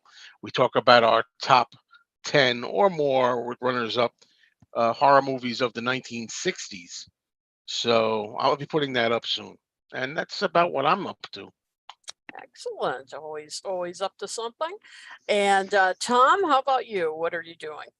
Okay, well, I just want a certain individual to know that I live in Arizona. The fan stays on, and I'll try to make sure you don't see the fan. I like the fan, Tom. I like the fan. Anyways, just having a laugh with you. Don't worry about it. But anyways, yeah, we've been busy as always. Like 10 days ago, Andy gave us his review for the MetLife show. We did our big 80th birthday to Paul by ranking 26 of his albums, and that was a lot of fun. Doing that video is doing well, and thank you for all the comments and everybody that participated and everybody that put their rankings in the video or in the comment section. And it's funny because people are funny about lists. They hate them and then they love them at the same time. You know what I mean? So they'll tease you about it, but yet they'll also make their own list in the comment section. So you can never win with these ranking videos, but we love to do them anyways. And then we did, let's see here, we did a 50th anniversary show for the first 3 Wings singles. 2 already celebrated theirs, and then with Hi coming in December, we thought, well, let's just knock all 3 of them out in one show, and that was a lot of fun. And then my wife and I, we just did our second Record Store Day video, so that's up on the YouTube channel as well, and that's always fun to get her involved with that. And then if there's anybody that's a Star Wars fan like Andy and we just had a little live chat today doing the Star Wars, and Joe, he's a big Star Wars fan too, so he joined in and just teasing. Planet of the Apes. Yeah, exactly. Star Wars took over Planet of the Apes and everything else. Yeah, okay. But you can find Two Legs on Facebook, Instagram, and Twitter at Two Legs Podcast, and you can email us at twolegspodcast@gmail.com. And then thank you everybody that's been subscribing to our YouTube channel. It's really been taking off over the last year and a half. And it's a big thanks to you guys as well for helping spreading the word of that show as well. So thank you to you three and to everybody out there that's been watching and commenting. We really appreciate it. You guys are awesome. There's some good comments here, Tom. It says that's your biggest fan. Yeah, that's my biggest fan, right? And also says you've always been a fanboy. Yep, I am. That's great. That's what comedians here. Yeah. Oh man. All right. Well, I've just got a few things, and then we usually finish off with Ken. So just want to mention, I actually got a few things here. I was a guest on a friend of our show, Ed Chen, his show When They Was Fab. We did an interview with Eric Howell, who has a very interesting podcast called A Day in Their Life, and it's retelling the Beatles story like it's a like an old-fashioned radio drama. And he has it has a cast. It has in fact, Ken, later on I'm going to talk about him with you because it's a fascinating show. I mean, it's a scripted, it's got sound effects, very well produced, and he's from Chicago, and so we interviewed him. He talks all about how he produces this show, and it's a really fascinating interview. So go over to the When They Was Fab page on Facebook. You can also find them on Podbean and check out our interview with him. I was also a guest on a friend of ours, Ed Rising. He has his own show now called Ed's Podomatic podcast, and I was a guest on there, and I was in fact very honored to say I'm his first guest on his podcast. So very, very honored. I'll drink to that. Yeah, that's right. So I was really excited to be on there. So we talked about Paul's 80th birthday, about my concert experience in Orlando, about how I became a fan, and just had a fun conversation. So you can find him at Podomatic. That's Ed's Podomatic podcast. The latest edition of Beatle Fan Magazine, I did an interview with Ken Womack, kind of a preview of his book, 2 books coming up next year on Mal Evans. And we had a great conversation. If you're curious about the book, and I have a feeling some of you may be. I think you'll want to check out this interview. If you are not a subscriber, go to BeatleFan.com. So yes, Tom. Was one supposed to be this year and then next year? I think now, don't quote me on this because things could change with the publisher. Right. The first book will either come out at the end of this year or next year. Okay. But it's kind of unsure, Right. And then the second book will be all photographs, reproductions of his journal, and that will be either next year or again, depending on the publisher, could be the following year, not sure. So, but you're going to learn a lot about, get a good sneak preview about what will be in those books. So excellent. So do check that out. I think you'll enjoy it. And finally, Tuesday, July 12th, which will be the day after our next episode, will be Tuesday Night Record Club. Speaking of Ken, I'm going to be joining him as we will talk about the Go-Go's great classic album, Beauty and the Beat. Great album from my childhood. That will be at 7:30 Eastern on Tuesday, July 12th. It is absolutely free to attend. The registration link is on my Facebook page as well as the Facebook page for Talk More Talk. So hope you'll join us. It's going to be a fun night. They were like my idols. So this will be, I was like, oh my God, girls can play drums and guitars and bass. And this is great. I was like, 9, 10. I mean, this was big stuff. So it should be a lot of fun. So those are all my announcements. Oh, and I forgot to mention Talk More Talk. We also have a website, talkmoretalk.com. So forgot to mention that. Okay, Ken, you're rounding it all out for us. Well, first of all, I just want to make mention, since Tom brought it up before, but on the Two Legs podcast and also on my YouTube channel, we interviewed Gabe Dixon, who Yep. played keyboards on Driving Rain. So if you want to learn more about the album, it's 2 excellent interviews right there. Check them out on our YouTube channels, and also all the other outlets that you can find Two Legs on as well. Okay. Thank you, Ken. Yep. And I also want to make a quick mention that David Kahn was the producer of Driving Rain. He also went on to produce Memory Almost Full. And through a guy that works for Paul's company, MPL, he's the one that suggested David Kahn to work with Paul. It's really important in a way in Paul's history, because it's through David Kahn that we got all the musicians that are in Paul's live band of the last 20 years and have played on, Paul's albums as well. So, David Kahn's a big part in Paul's history in that regard. Still to this day, it's that same band, although Wix comes from earlier, from 1989 and all. All right, let's see. My YouTube channel, which is Ken Michaels Radio, the last couple of weeks I've had 3 brand new interviews, one of which is with Glenn Greenberg, and he is the author of this issue, this brand new collector's issue from Time Magazine, Paul McCartney at 80, covering his entire career, Beatles, Wings, solo career. And it's an entire conversation for about an hour and a half, all about Paul McCartney.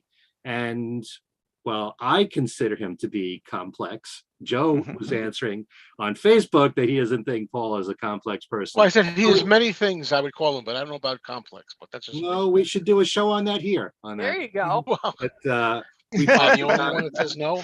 He's pretty basic. I don't think so. I think he's very hard to figure out sometimes. He's great. He's everything. He's everything. He's a lot of things. He's everything. Yeah, the complicated relationships he's had with John and with George. We kind of cover all that, and it's a very intense conversation that's on my YouTube channel. Also, I had a guy named John Tobacco on, and he's actually one of our viewers on this show. I know him. And he watches things we said today as well, and listens to every little thing. And he is a musician, singer, producer, engineer, mixer, masterer, I guess, for music, for all kinds of companies, DreamWorks, MMG, Rhino Records. He also does a show on WUSB, Stony Brook University show, which is called Clam Radio, which is a free-form music show. And he wrote an article for ClassicRockHistory.com called 32 Underrated and Obscure Paul McCartney Songs. So we have a conversation on many of them. We don't get to all of them. And I have a link to his article as well. So that's a really interesting conversation. And then I had a talk with Bob Berger, who I mentioned before is one of the members of the Weaklings. He has a brand new CD coming out July 1st called The Domino Effect. And we talk about the new album. We talk about the Weaklings and their music. And I did not realize this until he put this on his Facebook page, but he said that his favorite artist in the world next to the Beatles is Elvis Costello. So nice. I immediately thought, hey, talk about Paul's work with Elvis Costello. So that's what that conversation's all about. The new album. Doesn't he have an animated show as well? I don't think that's the same Bob Berger. I know. Trying to throw me off there.